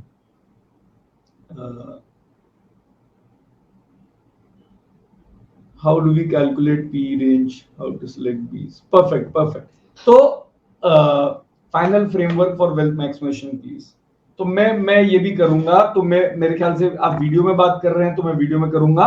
अच्छा, एक चीज मैं करने वाला हूं आप सबके लिए, क्योंकि बहुत इस पे हमारा बहुत डिस्कशन हुआ टीम के साथ, जो मैं पहले भी आपको बोल रहा था, मैं एटलीस्ट ऑनलाइन वालों के लिए मुझे बहुत लगता है कि उन्होंने कोई लाइव सेशन नहीं किया, और लाइव सेशन जब करते हैं तो लर्निंग जो होती है वो रिलेटिवली काफी हाई होती है। तो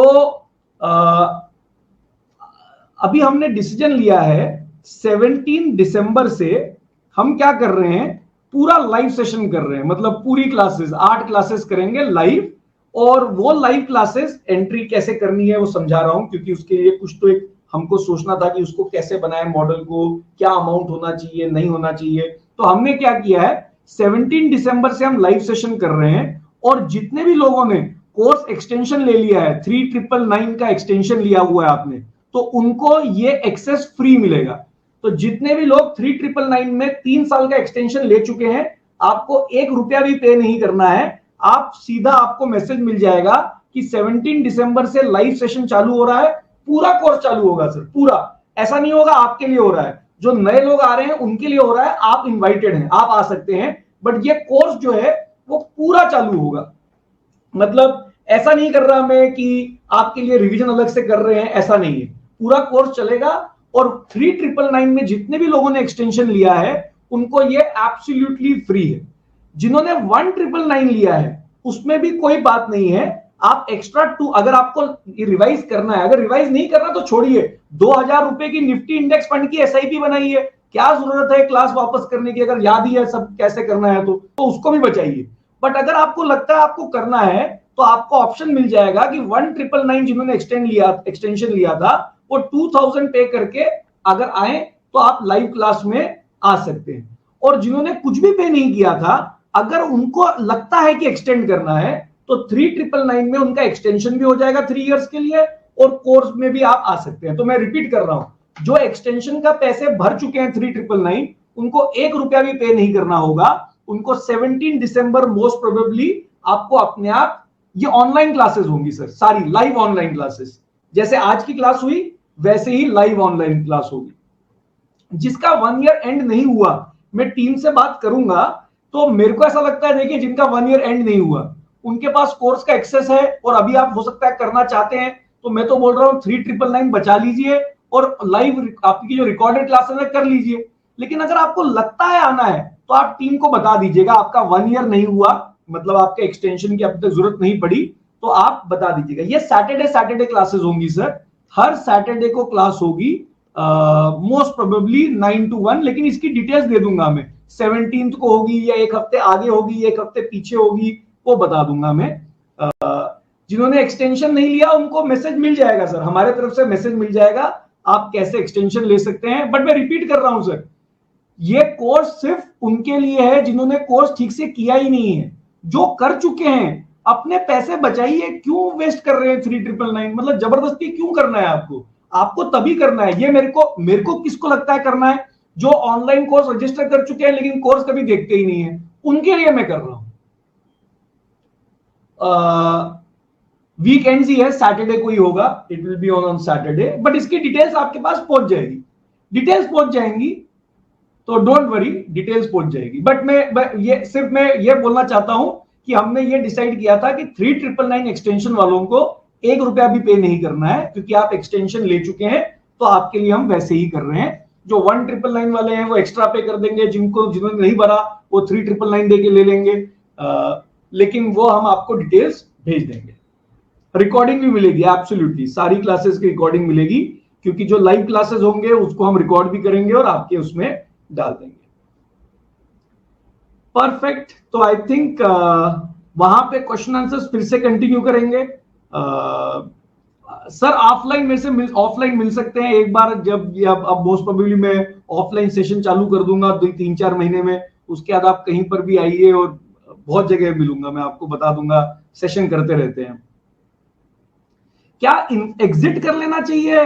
देखिए मैं उनमें से आता हूं जो जनरली एक बार बाय करता हूं तो लंबे समय तक होल्ड करता हूं, तो मैं काफी लंबे समय होल्ड करना पसंद करता हूं, तो मैं एग्जिट तो नहीं कर रहा, ना ही इंफ्रा में से, ना ही पीएसयू बैंक बीस में से, ना ही मैंने आईटी में से एग्जिट किया है। बट मतलब ऐसा नहीं है कि अब मेरा कॉन्फिडेंस वैसा है जैसा पहले हुआ करता था। परफेक्ट, तो अब मैं क्या करूंगा, एक बार टीम से रिक्वेस्ट करूंगा, क्योंकि बहुत क्वेश्चंस हैं अभी भी, तो अब क्या करते हैं, एक रिक्वेस्ट मैं आपसे रिक्वेस्ट करूंगा टीम से भी, कि नेक्स्ट 1 वीक में हम आपके अगर कोई इतने सारे क्वेश्चन कर पाऊंगा कि नहीं कर पाऊंगा मुझे पता नहीं, बट क्या कर सकते हैं कि एक क्वेश्चन फॉर्म बना देंगे और उसमें सब लोग अपने क्वेश्चन डाल सकते हैं। जो टॉप 15, 20, 30 क्वेश्चन होंगे जो मुझे लगता है सबको पता होने चाहिए, वो मैं ऑडियो फॉर्म में रिकॉर्ड करके या वीडियो फॉर्म में रिकॉर्ड करके भेज दूंगा। तो लेकिन सारे तो नहीं कर पाएंगे, वो हम 10-15 क्वेश्चन अगर मुझे लगेगा तो वो मैं एक बार फॉर्म, अभी हम फॉर्म भेजेंगे तो इतने क्वेश्चन आ जाएंगे, बट उसमें से मैं 10-15 चूज करके कर दूंगा। लेकिन जो एक सेशन में आ रहे हैं वहां पे भी क्वेश्चन तो हो ही जाएंगे। I am investing in Nifty 500, no problem at all, आराम से निफ्टी 500 करिए, don't worry at all. Perfect, तो आज का सेशन यही करते हैं। मेरे को ये 1 घंटे करना था, वो 2 घंटे हो गया है, आइडिया सिर्फ ये बताना था कि स्लो डाउन चल रहा है इसलिए घबराने की बात नहीं है, पीक पे चल रहा होता तो घबराने की बात ज्यादा थी। और मार्केट हम चाहते हैं कि नीचे गिर जाए, जो 50% है वो अपना 50% अभी नहीं डालेंगे, वो इंतजार करते रहेंगे, चाहे 4 साल इंतजार करते रहना पड़ेगा। परफेक्ट, ऑल राइट, तो I will call it a day. Thank you so much, thank you so much for being with us. मैंने बोला था 1 घंटे बट 2 घंटे हो गए हैं। Very sorry for taking more of your time. Perfect, all right, take care, bye bye, good night. I would not hold Adani stock at all, not at all. मतलब मैं किसी क्लास में शायद बता भी पाऊं, तो मैं नहीं लूंगा। Perfect, bye bye, take care, good night.